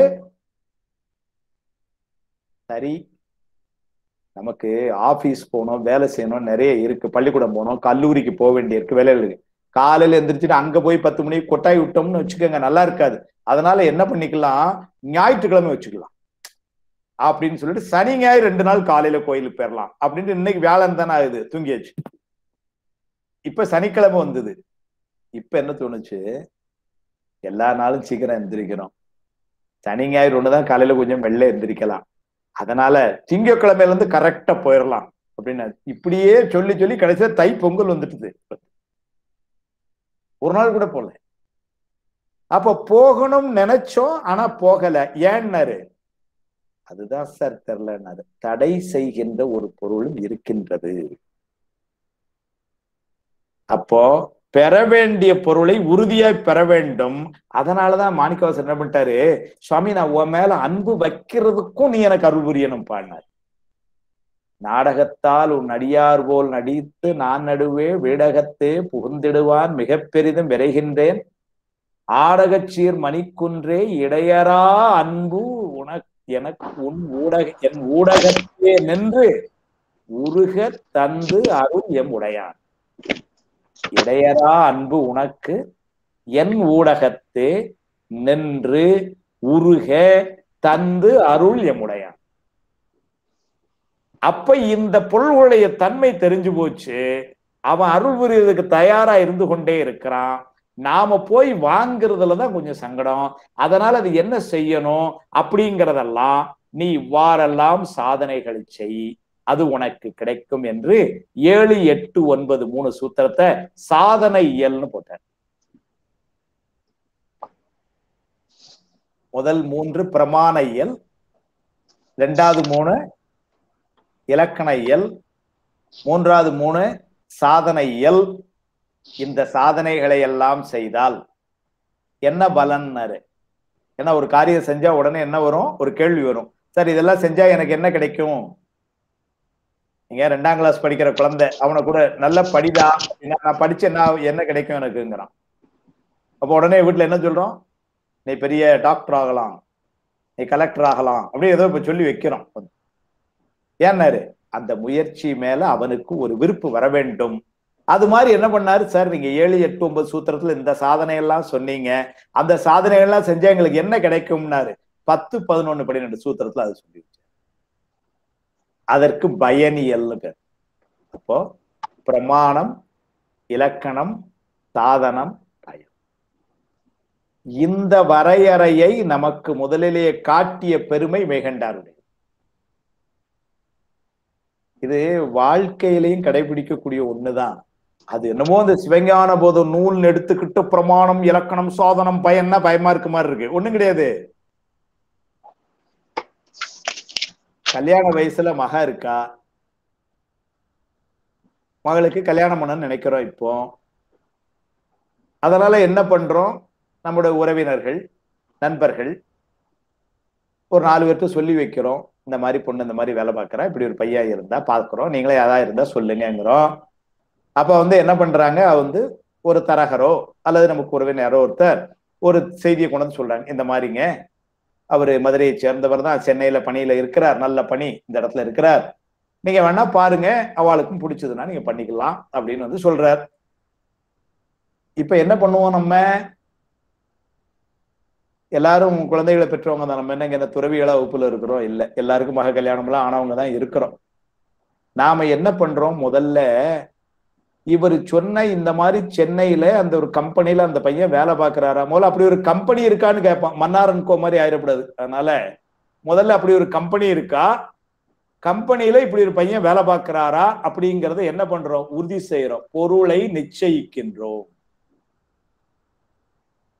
நிச்சயிச்சாச்சு, ஆமா சார் அந்த கம்பெனியில நீங்க சொல்ல மாதிரிதான் சார் தான், அவர் மதுரையை சேர்ந்த பையன் தான், பேர் என்னாரு, இந்த இடத்துல வேலை பார்க்கிறார், நீங்க சொன்னது சார் தான், 3 வருஷமா வேலை பார்க்கிறார், இவ்வளவு சம்பளம் வாங்குறார். அடுத்தது என்ன ஆகுது, பையனுடைய குணாதிசயங்கள்லாம் எப்படி விசாரிக்கிறோம் இல்லைங்களா? பையனுக்கு சமைக்க தெரியுமா? இப்ப அதுல முன்னாடி என்ன பண்ணுவாங்கன்னா பொண்ணுக்கு சமைக்க தெரியுமாம்பாங்க. இப்போ மாத்தி பையனுக்கு சமைக்க தெரியுமா, வீட்டெல்லாம் ஒழுங்கா பாத்துக்கிடுவாங்க. அதனால என்ன பண்றோம், அவனுடைய நட்பு என்ன, அவனுக்கு இந்த குணங்கள்லாம் உண்டா, அவன் என்னுடைய குழந்தையோடு மகளோடு இருந்து நல்ல மகிழ்ச்சியான ஒரு வாழ்க்கையை தர முடியுமா அவனால, அப்படிங்கிற என்ன பண்றான், அவனை பற்றி விசாரிக்கின்றோம். அந்த தன்மைகள், அதான் இலக்கண இயல். அது பண்ணிய நமக்கு பிடிச்சிருச்சு, அவன் நல்ல நம்ம இவங்க சொன்ன மாதிரிதான் எல்லாம் இருக்குன்ன உடனே அடுத்தால என்ன பண்றோம், நாம அவங்க வீட்டுக்கு போய் அது பையனை பார்க்கிறோம், அவங்க எங்க வராங்க, நாம அங்க போய் எப்ப கல்யாணம் வச்சுக்கலாம்னு பேசுறோம், அவங்க வராங்க, ஒரு 2-3 முறை இதை பேசுறோம், கல்யாண மண்டபத்தை எங்க நிச்சயிக்கலாம்னு பேசுறோம், எந்த தேதியில வைக்கலாம்னு பேசுறோம். இந்த முயற்சி எல்லாம் இது சாதனை. இது நடந்ததுன்னு வச்சுக்கோங்க, அப்புறம் என்ன, டும் டும் டும் டும் தான் பயன், அதுதான் திருமணம். அப்ப சாதாரணமா ஒரு கல்யாணம் நடத்துறதுல கூட பிரமாணம், இலக்கணம், சாதனம், பயன் இருக்கு. இப்படி வாழ்வியல் நெறியோட ஒத்து போற ஒரு செய்தியத்தான் மெய்கண்டார் எடுத்து நமக்கு தாரார். ரொம்ப நமக்கு புரிந்து கொள்வதற்கு எளிமையா இருக்கணும்ட்டு. நீ சொன்னேலடா, இறைவன், உயிர், தலைன், அந்த 3 பொருள், அந்த பொருள் உண்டு என்பதனை நிச்சயித்தல் பிரமாணம். அந்த பொருளுடைய தன்மைகள் என்ன என்று அறிந்து கொள்ளுதல் இலக்கணம். அவ்வாறு அறிந்து கொண்டதினாலே பெற வேண்டிய பொருள் ஒன்று உண்டு என்றும் விட வேண்டிய பொருள் ஒன்று என்று தெரிந்திருக்கிறது. அதற்கான முயற்சிகளை இன்னவாறு நீ செய்ய வேண்டும் என்பது சாதனம். அந்த சாதனைகளை எல்லாம் முறையாக மேற்கொண்டால் அதனுடைய பலன் என்ன, விட வேண்டிய பொருளை விட்டு பெற வேண்டிய பொருளை அடைதல், அது பயன் என்று பிரமாணம், இலக்கணம், சாதனம், பயன் என்கின்ற அருமையான ஒரு வரையறையை நமக்கு காட்டி, சைவ சித்தாந்தம் என்கின்ற உயர்ந்த இந்த கொள்கையை இவ்வாறுதான் இந்த உலகத்திற்கு தர வேண்டும் என்கின்ற நெறியை காட்டிய பெருமை. அதனால இந்த நூல் உயர் சிவஞான போதம். இன்னும் பல சொல்லிக்கொண்டே போலாம், இன்னும் ஒன்னே ஒண்ணு சொல்லிடலாம். இந்த நூல் யார் கையில இருக்கு அப்படின்னா, நம்ம கையில இருக்கவே மாட்டாங்க, ஏன்னா அது ரொம்ப கஷ்டமா இருக்குன்னு படிக்காம வச்சிடுறோம் கீழே. ஆனா இது யார் கையில இருக்கான், சிவபெருமான் கையில இருக்கான். சிவபெருமான் கையில ஒரு புஸ்தகத்தை வச்சுக்கிட்டு இருக்கிறாருன்னா அது என்ன புஸ்தகம் பாருங்க, சிவஞான போதமா. அது யார் சார் உங்களுக்கு சொன்னா அப்படின்னா, கடவுள் மாமுனிவர்னு ஒருத்தர், அவர் என்கிட்ட சொல்லிட்டு போனார். வாதூரடிகள் புராணம் ஒரு நூல், மணிவாசகருடைய வரலாறு எல்லாம் சொல்றார் கடவுள் மாமுனிவர். அதுல ஒரு செய்தி சொல்றார். நமக்கு மணிவாசகருடைய கதையெல்லாம் தெரியும். திருவாதூரிலே தோன்றினார், மதுரையிலே மந்திரியாக இருந்தார், குதிரை வாங்க சென்றார், அதெல்லாம் நமக்கு தெரியும். திருவாசகம் எல்லாம் தெரியும். அதனால என்ன சொல்றாரு அதுல, இப்ப நேரடியா எல்லாரையும் திருப்பெருந்துறைக்கு அழைக்கிறோம், அங்க வந்துருங்க எல்லாருக்கும். இவரை ஆட்கொள்ள வேண்டும் என்பதற்காக சுவாமி திருப்பெருந்துறைக்கு எழுந்தருளி இருக்கிறான். திருவாதூர் புராணம் படிச்சோம்னா அவ்வளவு மகிழ்ச்சியா இருக்கும். இவர் திருப்பெருந்துறையில மறுநாள் காலையில இவர் ஆட்கொள்ளணும்னு முந்து நாள் இரவே அவன் வந்துட்டான். எப்படி சார், மணிவாசகர் என்கின்ற இந்த ஒரு ஆன்மாவை ஆட்கொள்வதற்காக திருப்பெருந்துறைக்கு முந்து நாள் ராத்திரி வந்திருக்கிறான். அவருடைய காலம் என்னவோ தெரியல, 3ஆம் நூற்றாண்டு 4ஆம் நூற்றாண்டு 5ஆம் நூற்றாண்டு பேசிட்டு இருக்கிறாங்க. எப்படினாலும் கிட்டத்தட்ட 1000 வருஷத்துக்கு மேல ஆச்சு. ஒரு நல்ல லாட்ஜி நல்ல ஹோட்டல் கூட இருந்திருக்காரு. ராத்திரி எங்க வந்து தங்கினானோ தெரியல பாவம். கைலாயத்துல எவ்வளவு செல்வ அதிபதி எங்காலு, அங்க இரவு திருப்பெருந்துறையில தங்கி காலையில மணிவாசகர் அந்த இடத்துக்கு வர்றதுக்கு முன்னாடி இவன் தயாரா இருந்தானாம் அவரை ஆட்கொள்றதுக்காக. நானேயோ தவம் செய்தேன் சிவாய நம என பெற்றேன், தேனாய் நமதுமாய் தித்திக்கும் சிவபெருமான் தானே வந்து, அதான் சொல்றாரு. நான் தேடி போல, அவன் வந்துட்டான் என்கிட்ட. திருவள்ளுவர் சாத்திரம் கூட தான் சொல்லுது, தாமே தரும் அவரை. இங்கு அவன் தருவானா, நம்ம அமைதியா இருந்தா போறோம். பிரச்சனையே இந்த அமைதியா இருக்க முடியாதது ஒண்ணுதான், வேற ஒண்ணும் இல்லை. அதனால என்ன பண்றாரு, அங்க மறுநாள் காலையில ஒரு 6-6:30 மணி இருக்கும். சுவாமி கூட இருந்து மேல இருந்து சிவகணங்களை எல்லாம் கூட்டு வந்து, எல்லாரும் மானுட சட்டை தாங்குங்கன்ட்டார், யூனிஃபார்ம் மாதிரி எல்லாரும் இதை போடுங்கன்ட்டார். எல்லா மானுடர்களா அங்க உட்கார்ந்து இருக்கிறாங்க. ஒருத்தர் 2 பேர் இல்ல, 1999 கணங்களை கூட்டு வந்திருக்கானா. கிட்டத்தட்ட 1000 பேர் உட்கார்ந்து பாடம் கேட்டு இருக்காங்க.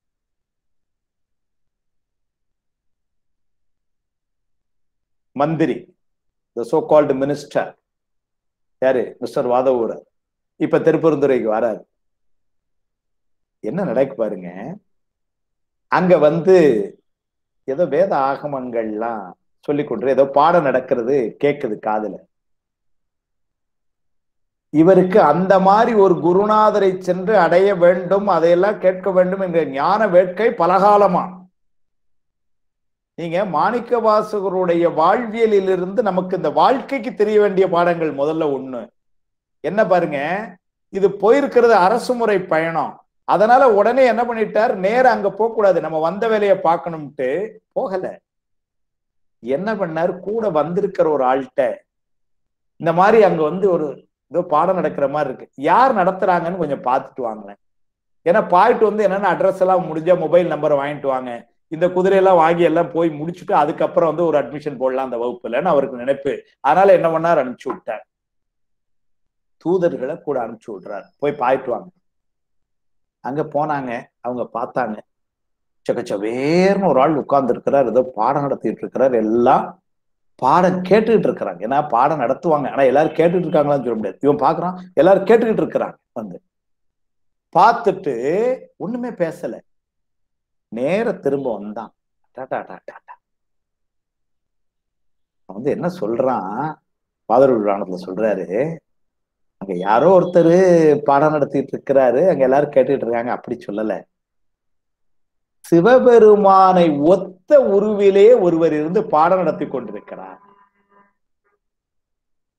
உண்மையிலே நான் நினைப்பேன், அவன் பக்குவத்துல எவ்வளவு உயர்ந்தவனா இருந்திருக்கான். ஏன்னா மாணிக்கவாசருக்கு முன்னாடியே சாமி அவன் தான் போய் பார்த்திருக்கான். மாணிக்கவாசர் கூடயே பயணம் செஞ்சிருக்கான்னாலே அவன் எவ்வளவு பக்குவமா. இப்பதான் இவருக்கு அங்க போகலாமான்னு ஒரு எண்ணம் இருந்தாலும் என்ன ஆயிருச்சு, இது அபிஷியல் ட்ரிப்பு, அதனால இதை விட்டுட்டு போகக்கூடாது, நாளைக்கு நல்லா இருக்காது. அதனால என்ன பண்ணார், இருந்தாலும் பார்வை அங்க, மனம் அங்க, ஆனா செயல் இங்க பார்க்க இப்படி போறார். அந்த காட்சி அப்படிதான் பார்க்கணும். சுவாமி இடத்துல உட்கார்ந்துருக்கார், இவர் அந்த ரோட்டை அப்படி கிராஸ் பண்றார், ஆனா அவரை பாக்குறார். அவன் என்ன பண்ணிட்டான், வாண்டான். இவர் நம்மளை கூப்பிட வாய்ப்பே இல்லை, நமக்கு முன்ன பின்ன தெரியவே செய்யாது, தெரியாதுன்னு இவர் நினைச்சுட்டு இருக்கிறாரு. அவன் அதுக்காகத்தானே வந்தே இருக்கிறான். அதனால என்ன பண்ணா, 2வது தடவை திரும்பவும் வாங்கினான். ஆவா அரிய அயன் இந்திரன் வானோர்க்கு அரிய சிவம் வா வா என்று என்னை பூதலத்தை வலிந்தழைத்தாட்கொண்டான். உடனே போயிட்டார். போய் வணங்குறார். ஆனா குருநாதர் கூட பாத்தீங்கன்னா திருவிழா பண்ணத்தை சொல்லும் பொழுது கீழே விழுந்து வணங்கினாருங்கிறார். ஆனா வாதவூர் புராணத்தை அப்படி சொல்லல. மந்திரி இல்ல, அதனால எஸ் அப்படிங்க போய் நின்ன மாதிரிதான் சொல்றார். ஆனா வணங்குறார். அவர் உடனே ஏதோ பேச்சு ஆரம்பிக்கணும். என்னன்னு ஆரம்பிக்கிறது, அவர்கிட்ட போய் என்னத்தை கேட்க. ஆனாலும் இவர் என்ன பண்றாரு, தங்கள் கையில உள்ள ஒரு புத்தகம் வச்சிருக்கீங்களா, என்ன புத்தகம்னாரு. பொதுவா பாத்தீங்கன்னா புஸ்தகம் படிக்கிற எல்லாருக்கும் அந்த நாட்டம் உள்ளவர்களுக்கெல்லாம் ஏதாவது புஸ்தகம் புதுசா பார்த்தா அது என்ன புஸ்தகம் எங்க கிடைக்கும்னு ஒரு விருப்பம் இருக்கும். ஆனாலும் இவர் என்ன பண்ணார், அது என்ன புஸ்தகம்னார். சுவாமி சொல்றான், பொய்மையிலா சிவஞான போதம். திருவாதிரை பிராணத்துல அப்படிதான் அவர் பதிவு பண்றார். பொய்மையிலா சிவஞான போதம். ஏன்னா ஏனைய இந்த உலகியல் நூல்கள் எல்லாம் பொய்மையுடைய நூல்கள். அவை பொய்யான இந்த உலகத்தை பற்றி பேசக்கூடிய நூல்கள். ஆனா இந்த நூல் எந்த நூல்னாரு, பொய்மையிலா சிவஞான போதம். இந்த கையில சின்முத்திரை வச்சிருக்கிறான், இந்த கையில அந்த புஸ்தகத்தை வச்சிருக்கிறான். இப்போ அதான் ரொம்ப சிறப்பு. வாதவழிகள் அவர்கிட்ட கேட்கிறார், சிவஞான போதம்னா என்னன்னு பாருங்க. அவன் உடனே சிவஞான போதம்னா என்னன்னு சொல்லியிருக்க வேண்டிதானே, சொல்லல. அவன் அந்த உயர்வு அல்லது இல்லப்பா இப்ப கொஞ்சம் டைம் இல்லை, நீ நாளைக்கு வான்னு சொல்லியிருக்கலாம். அவன் என்ன சொல்றான், நீ பெரிய, ஏன்னா இந்த ஆள் மந்திரி இல்ல, அவன் டெஸ்ட பாருங்க. இந்த சிவஞான போதத்துக்கு நான் பொருள் சொன்னா நீ எனக்கு என்ன தருவேன்னு கேட்டான். இவர் அப்பதான் கொஞ்சம் உஷாரானார். ஆஹா, பேர்பட்ட குருநாதரா இருக்கிறார், இவர்கிட்ட போய் நான் அது தருவேன். ஏன்னா மந்திரி, அதனால என்ன பண்ணா, நான் முத்துமாலையை கழட்டி தாரேன், வாதவூர் பக்கத்துல 8 கிராமத்தை எழுதி தாரேன் என்னோடன்னு சொல்லியிருக்கலாம். சொன்னா ரொம்ப இதா போயிருக்கும். அதனால என்ன பண்ணார், ஒன்னும் சொல்லல, கொஞ்சம் நிதானமா ஒரு சொன்னார். இந்த கூர்த்தமை ஞானத்தால் கொண்டனொருவா தன்பருத்தின் விளைந்த மாணிக்க வாசகர். அதனால என்ன சொன்னார் பாருங்க, அந்த சிவஞான போதத்தை பொருளை அடியேனுக்கு நீங்க புரிய வச்சுட்டீங்கன்னா, கல்லால மரத்திற்கு அடியில் இருக்கின்ற தட்சிணாமூர்த்தி ஆகிய சிவபெருமான் நீவீர் என்று ஏற்றுக்கொள்வேன்னு சொன்னான். யார்கிட்ட, சிவபெருமான்ட்டே போய். அருமையான இடங்கள் அதெல்லாம். செய்திக்கு வந்துருவோம். என்னன்னா, அவர் கையில வச்சிருந்தது சிவஞான போதம். அதனாலேயே அது உயர் சிவஞான போதம். அப்பமே அவற்றை இருந்தது. அதனால அதுல இருந்து வந்த வழி வழியாய் உபதேசமாய் மெய்கண்டார் நமக்கு மொழிபெயர்த்துத்தான் தந்திருக்கிறார் என்பதுதான் மாபாடி ஆசிரியராகிய சிவஞான முனிவருடைய கருத்து. ஒவ்வொரு சூத்திரத்தை சொல்லும் பொழுது மேலை சூத்திரத்தை மொழிபெயர்த்து கொண்டு அப்படின்னு ஒவ்வொரு சூத்திரத்துக்கு எழுதுறாரு. அப்படி வந்த உயர் சிவஞான, அப்போ பிரமாணம் இலக்கணம் சாதனம் பயன் என்று அமைத்த ஒரு பாங்கு. இவ்வாறுதான் இந்த கொள்கையை பிறருக்கு அறிவிக்க வேண்டும் என்கின்ற ஒரு வரையறையை காட்டிய பெருமை சுவாமி திருக்கரங்களிலேயே இருந்து மாணிக்க வாசகரால் பார்க்கப்பட்டும், சுவாமியுடைய உரையாடலின் போதும் சுவாமி திருவாயிலிருந்தே பொய்மையிலா சிவஞான போதம் என்று சொல்லப்பட்ட நூல் இந்த சிவஞானம். அப்பேற்பட்ட உயர்வுடைய நூல். அந்த நூலை, அதனுடைய சிறப்புகளை எல்லாம் சொன்ன நாம, அந்த நூல் எவ்வாறு அமைந்திருக்கிறது என்று சொன்னால், 4 இயல்கள் என்று இப்ப சொன்னோம். பிரமாணம் இலக்கணம் சாதனம் பயன் சொன்னோம். 2 அதிகாரங்களாக முதல்ல அமைந்திருக்கிறது. 12 சூத்திரங்கள். முதல்ல ஒரு காப்பு செய்யுள், மங்கள வாழ்த்து, அதன் பின்னர் ஒரு அவையடக்கம், அதன் பின்னர் 12 சூத்திரங்கள். இந்த 12 சூத்திரங்களையும் 2 அதிகாரமா பிரிச்சார். முதல் 6 சூத்திரத்திற்கு பொது அதிகாரம்னு பேரு, 2வது 6 சூத்திரத்திற்கு சிறப்பதிகாரம்னு பேரு. அது என்ன பொது அதிகாரம், அது என்ன சிறப்பதிகாரம் அப்படின்னா, இறைவனை பற்றிய செய்திகளை எல்லாம் அறிந்து கொள்ளுதல் என்பது ஒரு நிலை, அனுபவித்தல் என்பது அதனின் மேலான நிலை. ஒரு பொருளை அறிந்து கொள்ளுதல், அந்த பொருளை பற்றிய அறிவு நமக்கு கிடைத்தல் என்பது முதலாவது நிலை. ஆனால் அதிலிருந்த உயர்ந்த நிலை அந்த பொருளை அனுபவித்தல் என்பது. திருநெல்வேலி அல்வா இனிக்கும், இது அறிவு. ஏன்னா அல்வா காரமாக இருக்கும், யாரும் சொல்ல மாட்டாங்க. அல்வா எப்படி இருக்கும்னால் இனிக்கும், இது அறிவு. அந்த அல்வாவை சுவைத்து பார்த்தவர்கள் தான் அது எப்படி இருக்கு என்று சொல்ல முடியும், அது அனுபவம். அப்ப அறிவு என்பதனை சாத்திர நூல்கள் ஆராய்ச்சி என்று சொல்லிற்று. அனுபவம் என்பதனை இந்த சாத்திர நூல்கள் எல்லாம் அனுபூதி என்று சொல்லிற்று. முதல் 6 சூத்திரங்கள் இந்த பொருள்களை பற்றிய அறிவு, அந்த செய்திகளை நமக்கு தந்த பெருமை. எனவே அவை பொது அதிகாரம் என்றும், அடுத்த 6 சூத்திரங்கள் அந்த அனுபவத்தை நமக்கு தருவதனால, என்ன அனுபவம்? சிவானுபவத்தை தருவதனாலே அந்த அனுபூதியாக அமைந்த அந்த செய்திகள் எல்லாம்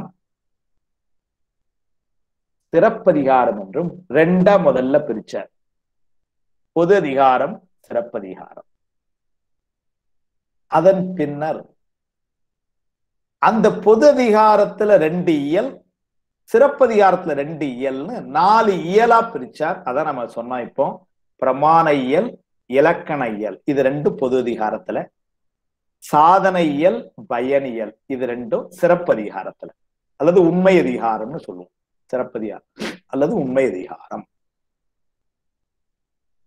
அப்ப 2 அதிகாரம், 4 இயல். இந்த ஒவ்வொரு இயலுக்கும் 3 சூத்திரம். பிரமாண இயல்ல 3 சூத்திரம், 1 2 3. இலக்கண இயல்ல 3 சூத்திரம், 4 5 6. சாதன இயல்ல 3 சூத்திரம், 7 8 9. பயனியல்ல 3 சூத்திரம், 10 11 12. அப்ப நூல் எப்படி அமைஞ்சிருக்கு பாருங்க. 2 அதிகாரம், 4 இயல், 12 சூத்திரம். இதுதான் நூலினுடைய அமைப்பு. காப்புச் செய்யுள், அவையடக்கம், 12 சூத்திரங்கள், இவை நூல். இதை தந்த மெய்கண்ட தேவநாயனார் நம் மீது உள்ள கருணையினால் என்ன செய்யறார்?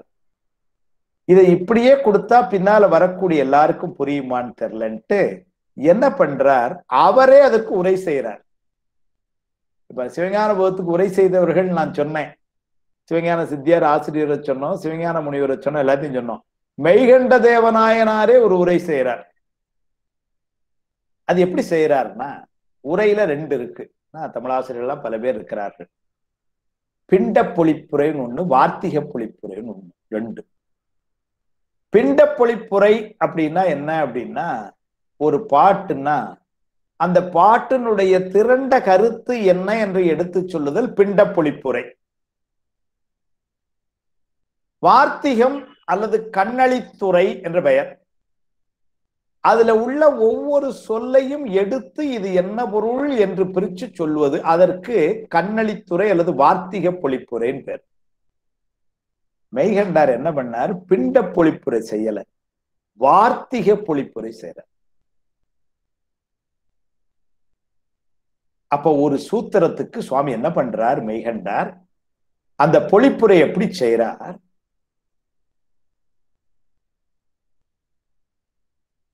சூத்திரத்தையே 3 அல்லது 4 அப்படி பிரிக்கிறார் அவர் செய்யற உரை. அவ்வாறு பிரிக்கின்ற அந்த பகுதிகளை அதிகரணம் என்று சொல்வார். அதிகரணம் அப்படின்னு சொன்னா அதற்கு சில உறுப்புகள் உண்டு. இலக்கணம் ஒரு அதிகரணம் அப்படின்னா அதற்கு சில உறுப்புகள். என்னெல்லாம் உறுப்புகள்னா, இவர் எப்படி அமைத்துக் கொண்டார், மேற்கோள், ஏது, எடுத்துக்காட்டு, இது 3 இருக்கணும் ஒரு அதிகரணத்துல. அப்ப மேற்கோள்னா என்னன்னு நமக்கு தெரியணும், ஏதுன்னா என்னன்னு தெரியணும், எடுத்துக்காட்டுன்னா என்னன்னு தெரியணும். முதல்ல அத சொல்லிடுறேன். தாம் சொல்ல வந்த ஒரு செய்தி, அதன்கண் ஏற்படுகின்ற ஐயம், அதற்கு பிற சமயத்தார் கூறும் முடிவு. இது 3 மேற்கோள். மீண்டும் சொல்றேன். நாம் சொல்ல வந்த செய்தி, அதன்கண் ஏற்படும் ஐயம், அதற்கு பிற சமயத்தார் கூறும் துணிவு. இது 3 மேற்கோள். பிறர் சொல்லக்கூடிய அந்த செய்திகளில் ஏதேனும் பிழை இருக்குமாயின் அதை மறுத்து, இதுவே இதற்கு சரியான விடை என்று சைவ சித்தாந்தம் காட்டுகின்ற துணிவு, அதுதான் ஏது. ஏது என்று சொன்னால், அந்த பிறர் சொல்லிய கருத்தில் ஏதேனும் பிழை இருக்குமானால் அதை மறுத்து, இதற்கு பதில் இது என்று நிச்சயம் காட்டுகின்ற அந்த துணிவு, அதற்கு ஏது என்று பெயர். தாம் நிலைநாட்டிய அந்த ஏதுவை ஒரு உதாரணத்தோடு விளக்குதல், அது எடுத்துக்காட்டு. சொல்லியாச்சு அந்த செய்தி. சொன்ன செய்தி நல்ல மனசுல பதியறதுக்காக என்ன பண்றோம், அதுக்கு ஒரு எக்ஸாம்பிள் அப்படின்னு ஒண்ணு போடுறோம், உதாரணம். அதற்கு எடுத்துக்காட்டுன்னு பேர். அப்ப ஒரு சூத்திரத்தை சுவாமி என்ன பண்றார், முதல்ல 3 அதிகரணம் 4 அதிகரணமா பிரிச்சு, அந்த ஒவ்வொரு அதிகரணத்துக்கும் ஒரு மேற்கோள், ஒரு ஏது, எடுத்துக்காட்டு அமைச்சு. மேற்கோள்னா என்ன, தான் சொல்ல வந்த செய்தி, அதன்கண் ஏற்படும் ஐயம், அதற்கு பிறர் கூறும் துணிவு. அதற்கு மறுத்து சைவ சித்தாந்தம் காட்டக்கூடிய துணிவு இது என்று சொல்லக்கூடிய ஏது. தாம் சொல்லிய ஏதுவை ஒரு உதாரணத்தோடு விளக்குவது எடுத்துக்காட்டு. அப்போ ஒரு அதிகரணம்னா இந்த 5 இருக்கணும். 5ன்னா தல பொருளா சொன்னா 3, மேற்கோள், ஏது, எடுத்துக்காட்டு.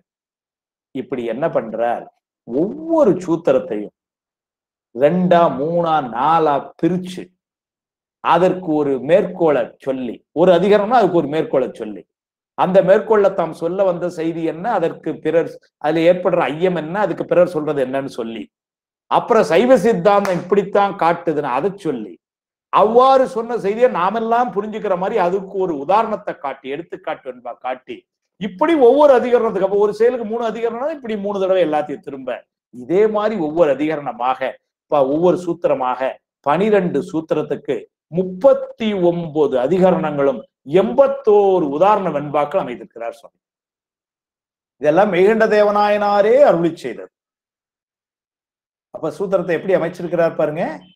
ஒரு சூத்திரம் சொல்லி, சூத்திரத்துக்கு அவரே பொருள் சொல்றேன்னு அதை பிரிச்சு, எங்கனெங்கன எப்படி பிரிக்கணுமோ பிரிச்சு, அதற்கு அதுல ஒரு மேற்கோள் காட்டி, அதற்கு ஒரு ஏது சொல்லி, அப்புறம் அதை ஒரு எடுத்துக்காட்டோட விளக்கி, இப்படியாக 12 சூத்திரத்துக்கும் அவர் அதிகரணமா பிரிச்சதே 39 அதிகரணம் 12 சூத்திரத்துல. அதற்கு எடுத்துக்காட்டு வெண்பால் காட்டினது 81 எடுத்துக்காட்டு வெண்பாக்கள். இது அவ்வளத்தையும் மெய்கண்டாரே பண்ணியிருக்கிறார். இந்த நூல் அமைப்பு எப்படி இருக்குன்னா, மெய்கண்டார் அருளி செய்த நூல் 12 சூத்திரங்களும் அதன் கண் ஏற்படுகின்ற அந்த அதிகாரங்களும் அதிகரணங்களும் அதனுடைய விளக்கமும் என நூலை அமைத்திருக்கிறார். அதனால என்ன ஆயிடுச்சுன்னா, எந்த சிரமமும் இல்லாமல் நம்ம புரிந்து கொள்வதற்கு மெய்கண்ட தேவனார் இவ்வாறு அமைத்து தந்திருக்கிறார். இது நூலினுடைய அமைப்பு. இப்ப நம்ம என்னெல்லாம் பார்த்துட்டோம், நூல் ஆசிரியரை பத்தி பேசணும், உரையாசிரியர்களை பத்தி பேசணும், ஏன் உயர் சிவஞான போதம் என்பதை பத்தி பேசணும். இப்ப கடைசியா இவ்வளவு நேரம் இந்த நூல் அமைப்பு எப்படி இருக்குன்னு பேசணும். இந்த நிகழ்ச்சியை முடிக்க முன்னாடி நான் ஒரு செய்தியை சொல்லி முடிக்கிறேன். அது என்னன்னு சொன்னா, பெயர் காரணம். இந்த நூலுக்கு என்ன பெயர்? சிவஞான போதம் என்பது பெயர். இதுல 3 சொல்லு வருது: சிவம், ஞானம், போதம். சிவம் மங்கள பொருள், நாம் அடைய வேண்டிய பொருள், நமக்கு இன்பம் தரும் பொருள், எல்லாமா இருந்து நடத்தி தருகின்ற பொருள், அவனே இறைவன். அதுல யாருக்கும் ஒன்றும் சந்தேகம் இல்லை, எளிமையா புரியுது. அடுத்த சொல் பார்த்தீங்கன்னா ஞானம். ஞானம் என்றால் என்ன அப்படின்னு கேட்டா, பொதுவா ஞானம் என்று சொன்னால் அறிவு என்று. எளிமையா புரிஞ்சுக்கிறதுக்கு முதல்ல என்ன சொல்லலாம்? ஞானம் என்று சொன்னால் அறிவு. ஒரு பொருளை நாம் அறிகின்றோம். ஆனா ஒரு பொருளை அறிகின்றோம் என்று சொல்லும் பொழுது பாத்தீங்கன்னா, இந்த அறிவு 3 வகையாக செயல்படும். என்னவெல்லாம் அந்த 3ஆக செயல்படும் என்று சொன்னால், ஐயம், திரிபு, உண்மை. ஒரு பொருளை நாம் அறிகின்ற பொழுது அது இதுவா இருக்குமோ அதுவா இருக்குமோ அப்படின்னு ஒரு ஐயம் வருது. அறிவுதான் பண்ணுது அதையும். அங்க முன்னாடி ஒரு கயிறு கிடக்கு, அது கயரா பாம்பான்னு தெரியலையே, நெளித மாதிரியே இருக்க அப்படின்னு என்னது? ஒரு ஐயம். ஒரு அறிவில் அப்ப ஐயம் வரும். அதே போல இன்னொரு அந்த அறிவு என்ன செய்யும்? திரிபுன்னு ஒன்றை இன்னொன்றாக மாற்றிவிடுதல். அது கிடைச்சது கயிறு தான், ஆனா அது நான் பாம்புன்னே நம்பிட்டேன் சார் அப்படிங்கிறோம். அப்போ ஒன்றை இன்னொன்றாக அறிதல். 3வது உண்மை அறிவு. அந்த பொருள் ஏதோ அதுவாகவே அறிதல். அந்த உண்மை அறிவுக்குத்தான் ஞானம் என்று பெயர். அப்ப ஞானம் என்றால் என்னன்னு ஒரு கேள்வி கேட்டா இப்படி வச்சுக்கலாம். பொருளின் தன்மையை உள்ளவாறு உணர்தலே ஞானம். பொருளின் தன்மையை உள்ளவாறு உணர்தலே ஞானம். இங்க நம்ம எந்த பொருளை அவ்வாறு உணர இருக்கிறோம்? சிவம் என்கின்ற பொருளை உணர இருக்கின்றோம். மெய்ப்பொருளை உணர்வதே ஞானம். அப்ப சிவ ஞானம் தெரிஞ்சது. 3வது போதம்னு ஒரு சொல் போட்டார். போதம்னா போதித்தல்னு பேர். சிவம் என்கின்ற அந்த உயர்ந்த பொருளை, அதனுடைய தன்மையை உள்ளவாறு உணரக்கூடிய அந்த ஞானத்தை போதிப்பது இந்த நூல். அப்ப சிவஞான போதம் எதை தருகிறது என்று சொன்னால், சிவம் என்கின்ற அந்த உயர்ந்த பொருளின் தன்மையை உள்ளவாறு உணர்கின்ற, அப்படின்னா ஐயத்தோடு அல்லாமல், திரிவாக அல்லாமல், உண்மையாகவே அதை அறிகின்ற அந்த நெறியை நமக்கு காட்டுகின்ற நூல் சிவஞான போதம் என்று. அப்ப சிவஞான போதம்ங்கிறதுக்கு எப்படி சொன்னார் பாருங்க. இது உரையாசிரியர்கள் பலர் காட்டியிருக்கின்ற சிறப்பு. சிவஞான முனிவர் இன்னும் இதற்கு ஒருபடி மேல போகிறார். இன்னொரு 5 நிமிடம் எடுத்துக்கொள்றேன், நிறைவு செய்யறேன். சிவஞான முனிவர் இதற்கு மேல ஒருபடி மேல போய் அவர் என்ன சொல்றாரு? ஞானத்துக்கு அவர் வேற மாதிரி பொருள் எழுதிட்டு போறார். வேற மாதிரின்னு சொல்லக்கூடாது, உயர்ந்த நடையில எழுதுறார். மாறா மலமகல மண்ணு போத திருவருள் ஒன்று ஒன்று அதனை அறிய ஓதும் சிவாகம் செப்பும் நூலே, சிவபிரகாசம். அதை எடுத்து பயன்படுத்துறார். இந்த ஞானம் என்பது 2 வகைப்படும். ஒண்ணு பரஞானம், இன்னொன்று அபரஞானம். அவனுடைய திருவடிகளே அப்படியே அன்போடு நினைந்து கூர்ந்து அவன் அவ்வாறு நமக்கு அருள் செய்தல், அது பரஞானம். அதை நூல் வழியாக, அதாவது ஆகமங்கள் வழியாக பயின்று எவ்வாறு ஒழுக வேண்டுமோ ஒழுகி அதை பெறுவதற்கு அந்த வழிகளை தருதல் அபரஞானம். சுவாமி என்ன சொல்றார்? அந்த சிவாகமம் என்று அறியும் செப்பும் நூலேங்கிறார் சிவபிரகாசத்துல. அப்போ அபரஞானம் என்கின்ற ஞானத்தை நமக்கு தருவது எது? ஆகமங்கள். அந்த ஆகமங்களிலே தெளிவு பெறுவதற்கு துணையாயிருக்கின்ற நூல், அதற்கு சிவஞான போதம் என்று பெயர்னர். இவ்வாறு கொள்வதற்கு ஒரு சான்று காட்டுறார். எப்படி காட்டுறார்னா, ஆகமங்கள் எல்லாவற்றையும் படிச்சு அதனால கிடைக்கக்கூடிய பொருள் என்னவோ அந்த சாரம் தான் சிவஞான போதமான இல்லைன்ட்டாரு. ஏன்னாரு? மிருகேந்திரம் முதலிய ஆகமத்திலே ஏற்கனவே முதல் சூத்திரத்திலேயே ஆகமத்தினுடைய பொருள் உரிமை எல்லாம் அங்க சொன்னதுனாலையும், வேறு சில ஆகமங்கள்லையும் ஏற்கனவே சொல்லி இருக்கிறதுனால சிவஞான போதம் என்கின்ற இன்னொன்னு அதுக்கு தேவையில்லை, அதனால அது காரணம் இல்லைன்னாரு. அப்ப அதுக்கு என்ன காரணம் இங்க சொல்ல வரார்னா, ஆகமங்களை எல்லாம் படிக்கும் பொழுது பொதுவா அதுல ஒரு ஐயம் வருது. யாருக்கு? நந்தியம்பெருமானுக்கு வந்தது. என்ன அப்படின்னா, இந்த பொருள்கள் எத்தனை என்று நிச்சயம் சொல்லும் பொழுது சுயாம்புயம் என்கின்ற ஆகமத்திலே பதார்த்தங்கள், அதாவது பொருள்கள் 7 என்றலும், பௌஷ்கரம் மதங்கம் முதலிய ஆகமங்களிலே பொருள் 6 என்றும் சொல்லப்பட்டிருக்கின்றன. பராக்கியை ஆகமத்திலே பொருள்கள் 5 என்று சொல்லப்பட்டிருக்கின்றது. சர்வஞானோத்தரத்திலே பொருள்கள் 4 என்று சொல்லப்பட்டிருக்கின்றது. ரௌரவம் ரிகேந்திரம் முதலியவற்றில் 3 என்று சொல்லப்பட்டிருக்கின்றது. அப்போ இந்த பொருள் 3, 4, 5, 6, 7 என்கின்ற இந்த ஐயத்தை நந்தியம்பெருமான் சுவாமிகிட்ட போய் கேட்கிறார். சுவாமி, இந்த ஆகமங்கள்லாம் படிச்சேன், அதுல நான் படிக்கும் பொழுது சுயாம்புவத்தை படிக்கும் பொழுது பதார்த்தம் 7ன்னு தெரிஞ்சுது. மதங்கம் பௌஷ்கரம் எல்லாம் படிக்கும் பொழுது அது 6ன்னு தெரிஞ்சுது. பராக்கியை பார்த்தா அதுல 4ன்னு போட்டிருக்கு. சர்வஞானோத்தரத்துல இந்த பராக்கியில 5ன்னு போட்டிருக்கு. சர்வஞானோத்தர ஆகமத்துல 4ன்னு சொல்லுது. ரௌரவம் ரிகேந்திரம் எல்லாம் 3ன்னு சொல்லுது. இத எத்தனைன்னு நான் எப்படி எடுத்துக்கொள்றது சுவாமி அப்படின்னு யாருக்கு சந்தேகமா? நந்தியம்பெருமானுக்கு சந்தேகமா. அதனால அவர் சுவாமிகிட்ட போய் கேட்கிறார். சுவாமி என்ன பண்ணாரா, அந்த ஐயங்களை போக்குவதற்கு தன் கையில வச்சிருந்தார் பாருங்க சிவஞான போதம், அதை உபதேசம் பண்ணாராம் நந்தியம்பெருமானுக்கு. ஆகமங்களுடைய பொருள் ஒருமையை நிச்சயம் செய்வதற்கு நந்தியம்பெருமானுக்கு ஏற்பட்ட மயக்கத்தை நீக்கும் பொருட்டு ரௌரவ ஆகமத்திலே ஒரு பகுதியாய் இருக்கின்ற சிவஞான போதத்தை சுவாமி நந்தியம்பெருமானுக்கு உபதேசம் செய்கிறார். அதுதான் இந்த பெயர் காரணம் என்று சொல்லி சிவஞான முனிவர் என்ன எழுதுறாரு மாபாடியத்துல, சிவஞான போத பேருரையில, இதைத்தான் சிவபிரகாச ஆசிரியர் சொல்றாரு. மாறா மலமகல மண்ணு போத திருவருள் ஒன்று. மாறா மலமகல 2 ஞானம்.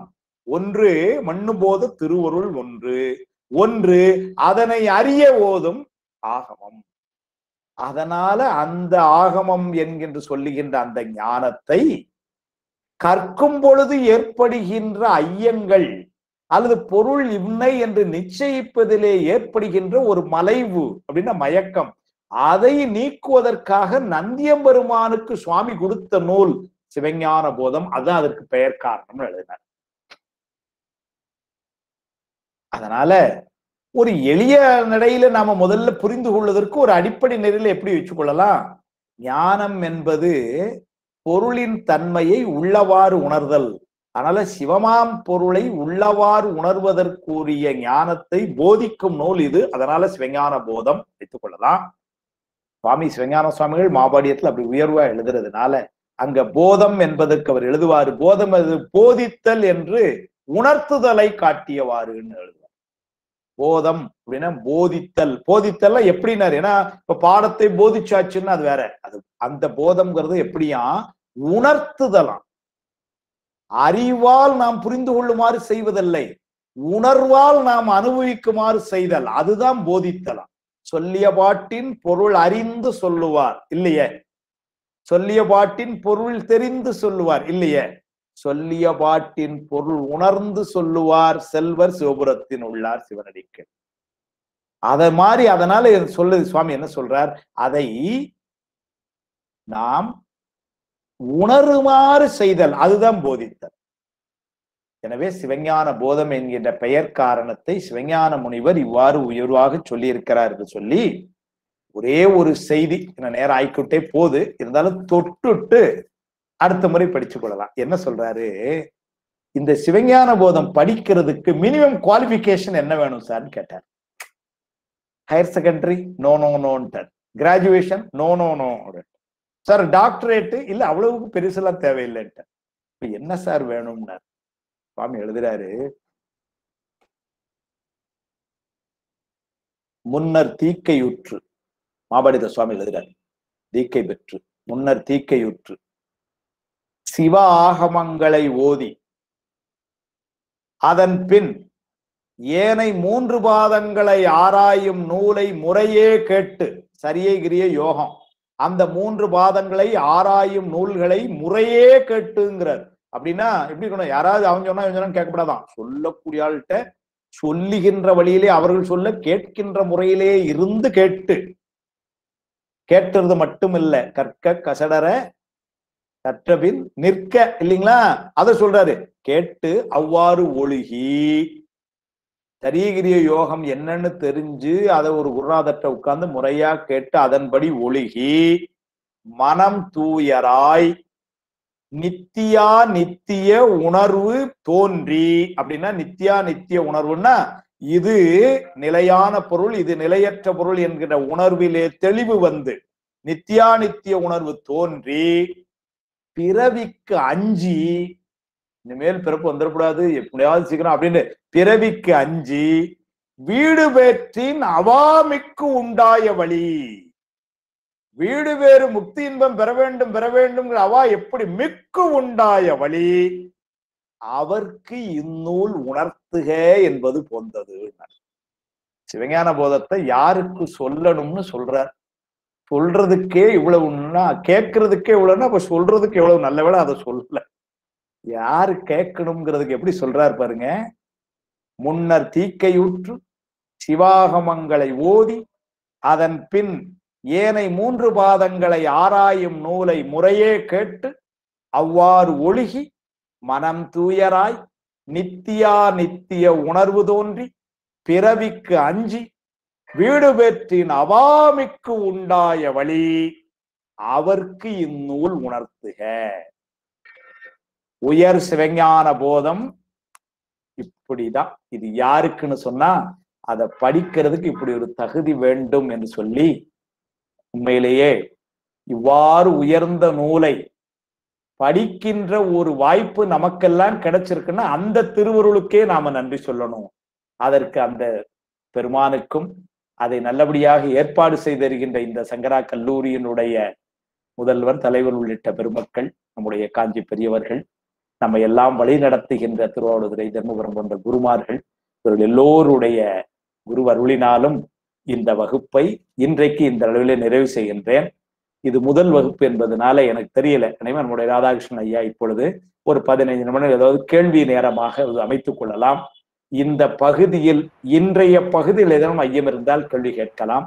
இல்லை என்று சொன்னாலும் பின்னால் நீங்கள் அந்த பின்னூட்ட படிவத்திலே உங்களுடைய ஐயங்களை பதிவு செய்தால் அதையும் நிச்சயமாக இயன்ற அளவிலே அதற்கு தெளிவு தர இருக்கின்றேன் என்று சொல்லி மீண்டும் உங்கள் எல்லோருக்கும் என்னுடைய அன்பையும் வணக்கத்தையும் சொல்லி ஆகஸ்ட் 4ஆம் ஞாயிறிலே மீண்டும் இணைய வழியிலே சந்திப்போம் என்று சொல்லி இந்த அளவிலே இன்றைக்கு நிறைவு செய்கின்றோம். நன்றி ஐயா. மிக அற்புதமான ஒரு ஒரு நடைமுறை வாழ்வோடு ஒட்டி மிக எளிமையாக செய்திகளை கொண்டு சேர்த்த அற்புதமான நிகழ்வு. மகிழ்ச்சி ஐயா. இந்த வகுப்பை ஒட்டி பங்கேற்பாளர்களுக்கு ஏதேனும் ஐயங்கள் இருந்தால் இப்பொழுது ஐயங்களை களைகிற நேரம். நீங்க எழுப்பலாம், உங்களுடைய கையை உயர்த்தலாம், நாங்களே அழைப்போம். அப்படி இல்லைன்னா நீங்க செய்தி பெட்டியில உங்களுடைய ஐயங்களை போடலாம், அல்லது நீங்களே ஒளி வாங்கிய திறந்துகிட்டு பேசலாம்.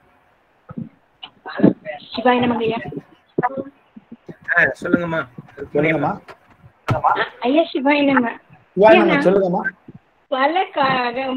பல முறை நாங்க சிவஞான போதெல்லாம் கேட்டிருக்கோம். ஆனா எனக்கு உயிருக்கு உயிரான திருவாசகத்தோட மொத்தம் இணைச்சு ஒவ்வொன்னு நீங்க கிளாஸ் எடுத்த உடனே நாங்க ஃபுல்லா மனசுல பதிகிற அளவுக்கு இருந்துச்சுங்க. உண்மையிலே யானையோ தவம் செய்தேன், அவர் மணிவாசகர் இதுலயே சொன்ன போனா அதுதான் நான் சொல்லணும். நானேயோ தவம் செய்தேன், இந்த மாதிரி எல்லாம் கிடைச்சிருக்கு. உண்மையிலே ரொம்ப சந்தோஷமா இருக்குங்கய்யா. நன்றிங்க ஐயா. ரொம்ப மகிழ்ச்சி, ரொம்ப மகிழ்ச்சி.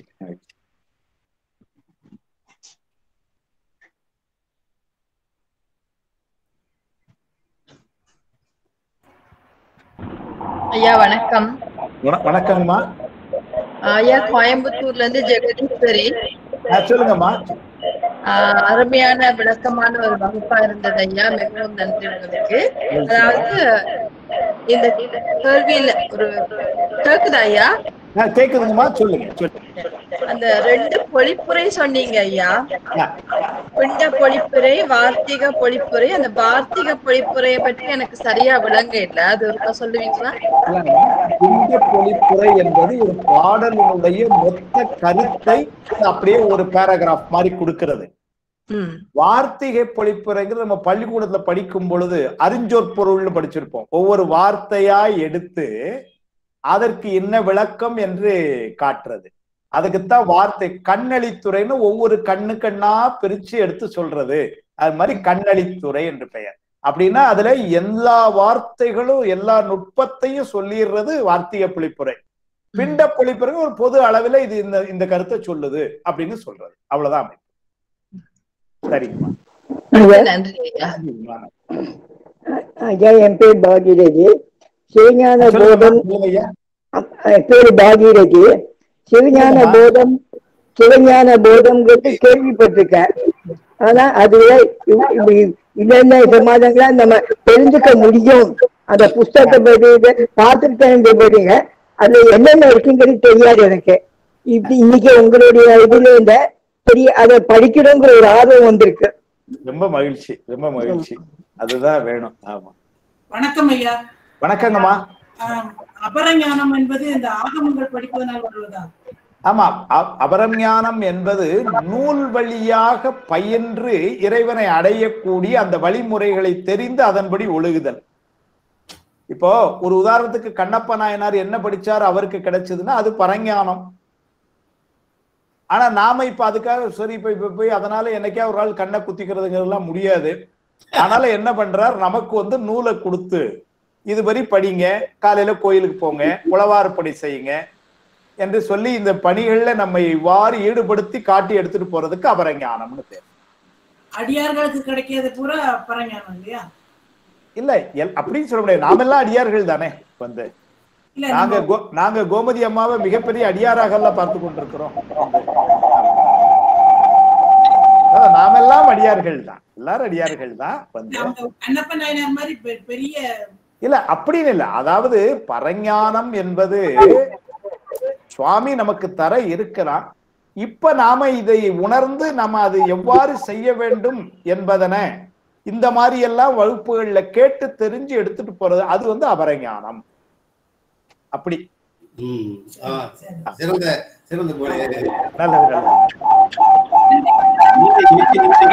நன்றி நன்றி.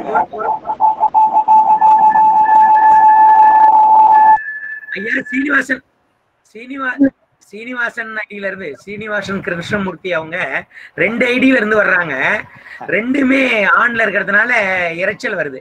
அருள் கூர்ந்து நீங்க திறக்காதீங்க, 1 மட்டும் திறங்க, 1 ஆஃப் பண்ணிடுங்க. ஐயா சீனிவாசன் கிருஷ்ணமூர்த்தி 1ல இருந்து பேசுங்க ஐயா. 1 மட்டும் ஆன் பண்ணி பேசுங்க.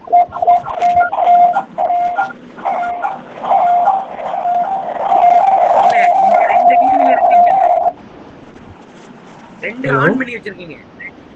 இப்ப பேசுங்க. சொல்லுங்க. ஹலோ, இப்ப கேக்குறதுங்களா? கேக்குறது. சொல்லுங்க ஐயா, சொல்லுங்க ஐயா. என்னோட வினா என்னன்னாக்கா, பேராசிரியர் எடுக்கிற ஏதுவின் இலக்கணத்தை பொருளை தயவு செய்து திரும்ப ஒரு முறை கூறவும்.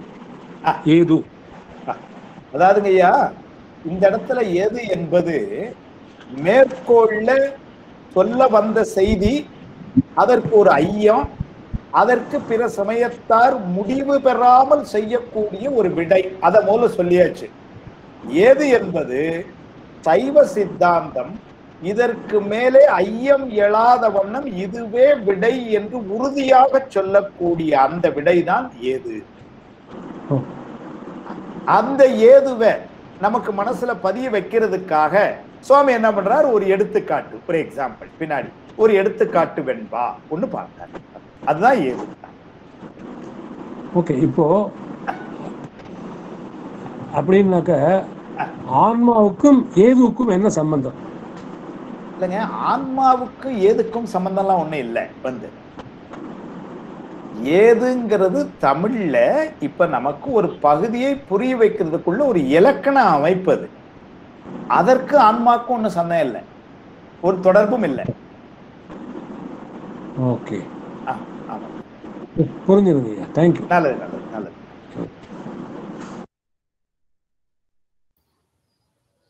ஐயா ஆகமங்கள் பத்தி சொல்லிட்டு இருந்தீங்க, ரௌரவம், மிருகேந்திரம். ஆமா ஆமாங்க ஐயா. சொல்லுங்க ஐயா. ஐயா பதார்த்தம் 7ன்னு சொல்லி சொன்னீங்க. 7, 6. ஆமா ஆமா ஆமா. அதை இன்னொரு முறை சொல்லுங்க. அதாவதுங்க ஐயா, மொத்தத்துல சைவ ஆகமங்கள் 28, காமிக முதலா வாதுளம் ஈராய 28 ஆகமங்கள் என்று சொல்லியிருக்கிறாங்க. அந்த 28 ஆகமங்கள்ல 3 பொருள்கள் தான் சொல்லி 4ன்னு சொல்ற ஆகமம் இருக்கு, 5ன்னு சொல்ற ஆகமம் இருக்கு, 6ன்னு சொல்ற ஆகமம் 7 இருக்கு. அதுல சில ஆகமங்கள், அதான் உதாரணமாக சிவஞான முனிவர் சொல்லி இருக்கதை நான் உங்களுக்கு சொன்னேன். சுவயாம்புவம் அப்படின்னு ஒரு ஆகமம், அதுல பொருள் 7ன்னு சொல்றார். பௌஷ்கரம், மதங்கம் அப்படின்லாம் சில ஆகமங்கள் இருக்கு. இந்த பௌஷ்கர ஆகமத்துக்கு உமாபதி சிவாச்சாரியார் ஒரு பெரிய பேருரை, உருத்தி உரை செய்திருக்கிறார். அந்த பௌஷ்கர ஆகமத்துக்கு பாத்தீங்கன்னா அதுல சொல்லப்பட்ட பொருள்கள் 6ன்னு சொல்லியிருக்காங்க. பராக்கியில சொல்லும் பொழுது 5ன்னு சொல்றாங்க. சர்வஞானோத்தரம் 4ன்னு சொல்லுது. ரௌரவம், மிருகேந்திரம் எல்லாம் 3ன்னு சொல்லுது. அடிப்படை பொருள்களை சுவாமி எழுதி என்ன சொல்லிடுவார்னா, அவை எல்லாம் 3 என்றதனுள் அடங்குதலின் முப்பொருள என்றலே எல்லா ஆகமங்களுக்கும் துணிவு என்று சொல்வார். பதி பசு பாசங்கிற அந்த 3 பொருள் தான் அப்படிங்கிறது தான் துணிவு. விரித்து காட்டும் பொழுது அவ்வாறு அமைந்திருக்கிறது. இந்த ஆகமல் எப்படி இருக்குன்னு சிவஞான சுவாமிகள் நம்ம காட்டுறார் மாபாடியத்துல. அவ்வளவுதான் ஐயா. ரொம்ப நன்றிங்க. நன்றிங்க ஐயா. ஐயா வணக்கம். ஆதிநாராயணன், திருநெல்வேலி. வணக்கம் ஐயா, சொல்லுங்க ஐயா. இந்த மேற்கோள் ஏது எடுத்துக்காட்டு இருக்கு இல்லையா? ஆமா ஐயா. அத இந்த அதாவது எல்லாரையும் இப்ப நமக்கு இந்த சிவஞான போதம்ங்கிற நூல் அப்படிங்கிறது எல்லாரையும் தெளிவை நோக்கி கொண்டு வர்றதுக்கான ஒரு படிக்கட்டு. ஆமா ஐயா. இப்போ மேற்கோள் அப்படிங்கிறது பிரிவுல இருக்கவங்கள ஏதுங்கிற ஐயப்பாட்டுக்கு கொண்டு எடுத்துக்காட்டோட தெளிவுபடுத்துறது. ஆமா ஆமா. சோ ஐயத்துல இருக்கவங்கள தெளிவுபடுத்துறது எளிது. பிரிவுல இருக்கவங்கள தெளிவுபடுத்த ஐயா ஐயா ஐயா திரும்ப சொல்லுங்க, சரியா கேட்கல. ஐயா திரிவுல இருக்கிறவங்கள நம்ம தெளிவுபடுத்துறது கொஞ்சம் கடினமான வேலை. ஆமா ஆமா ஆமா. திரிவுக்கு தெளிவுக்கு இடையில ஐயம் வர வேண்டி இருக்கு. அதனாலதான் ஏதுங்கிற அதுக்கப்புறம் எடுத்துக்காட்டுங்கிறது மூலமா கரெக்டா தெளிவுபடுத்துறாங்க. கரெக்டா ஐயா? இல்ல, அதாவது ஐயம் திரிவு ரெண்டையும் மேற்கோள்ல முடிவு பண்ணிடுறாரு. சரி சரிங்க. ஆமா. அப்படின்னா பிறர் சொல்லக்கூடிய கருத்துக்கள், அதனாலதான் சொன்னேன், பிறர் சொல்லக்கூடிய கருத்துக்கள் தவறாத்தான் இருக்கணும்னு இல்ல. இல்ல இல்ல, தவறாகவும் இருக்கலாம், சில நேரங்கள்ல முழுமை பெறாம இருக்கலாம். சரி சரி. அதனால அது எல்லாவற்றையும் சேர்த்து வச்சு இதுக்கு மேல சந்தேகம் இல்லாதபடி பதில கொடுத்துறது ஏது. சரி சரிங்க. ஆமாங்க.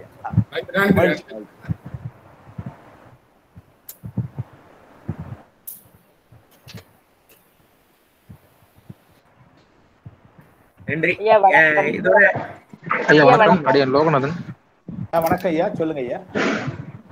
ஐயா, இந்த அபரநாணம் நூல்கள் வழியா ஆகமங்கள் நூல்கள் வழியா கத்துக்கிறதுக்காக வர்றது. பரஞானம் என்று சொன்னீங்க. பரஞானம் என்பது எம்பெருமான் தானா உணர்த்துறதா, அது இப்ப தெரிஞ்சுக்கிறதுங்க? இல்லைங்க ஐயா, அது நம்ம தெரிஞ்சுக்கவே முடியாது. ரொம்ப உயர்ந்த நிலையில உள்ளது. இப்போ போன பிறவிகள்ல நிறைய புண்ணியம் செய்து இந்த பிறவியில வராங்க. அவங்களுக்கு ஒன்றும் பெரிய புத்தகம் எல்லாம் ஒன்றும் படிக்கல. ஆனா அவங்க என்ன பண்ணாலும் ஞானத்தை பெற்று சென்று விடுகிறார்கள். அதெல்லாம் பாத்தீங்கன்னா ஏற்கனவே பக்குவத்தால ரொம்ப உயர்ந்தவர்கள் சுவாமியுடைய கருணையில வாங்கிட்டு போயிடுறாங்க. அது பரஞானம். ஆனா அவங்களுக்கு எல்லாம் கிடைச்சது, நாங்களும் அங்கெல்லாம் போகணும்னு நினைக்கிறோமே, நாங்க என்ன செய்யணும் அப்படிங்கிறதுக்கு வாங்கன்னு சொல்லி இத மாதிரி வகுப்பு வச்சு நடத்தி கூட்டு போறது அபரஞானம். நல்லது. மிகவும் கேள்வி கேக்குறவங்க கேட்டு முடிச்சுட்டு மைக்க ஆஃப் பண்ணிடுங்க, இல்லன்னா எரிச்சல் வந்துகிட்டே இருக்கும். கொஞ்சம் அத கவனிங்க. ரங்கநாயகி அம்மா. ஐயா சொல்லுங்கம்மா. இதுக்கு இந்த உயர் சிவஞான போதம்ங்கிற மாதிரி இன்னும் வேறு சிறப்பு பெயர்கள் இருக்குங்களா? இல்லங்கம்மா, அதுக்கு பெயரே சிவஞான போதம், அவ்வளவுதான்.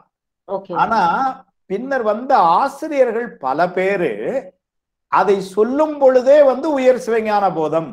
இப்ப நான் உங்களை ரங்கநாயகி அம்மான்னு முடிச்சிடாம மதிப்பிற்குரிய ரங்கநாயகி அம்மா அப்படின்னு நான் உங்களை சொல்றேன் அப்படின்னா அப்போ ஏனையவர்கள் புரிந்து கொள்வாங்க அவங்க யாரும் ரொம்ப பெரியவங்க போல, இல்லைன்னா வெறுமனே என்ன திருநெல்வேலி ஆதிநாராயண ஐயா அப்படின்னு சொன்னவங்க. ஆனா இவங்களை சொல்லும்போது அம்மா மதிப்பிற்குரிய அம்மா ஐயா ஆதிநாராயண, அதுக்காக உங்களுக்கு மதிப்பு இல்லாம இல்ல, தப்பா நினைச்சிடாதீங்க. அதாவது என்ன சொன்னா அதை ஒரு வித்தியாசப்படுத்தி அந்த உயர்வை காட்டுறதுக்காக. ஏன்னா சிறப்பு பாயிரத்திலேயும் உயர் சிவஞான போதம்னு தான் சொல்றார்.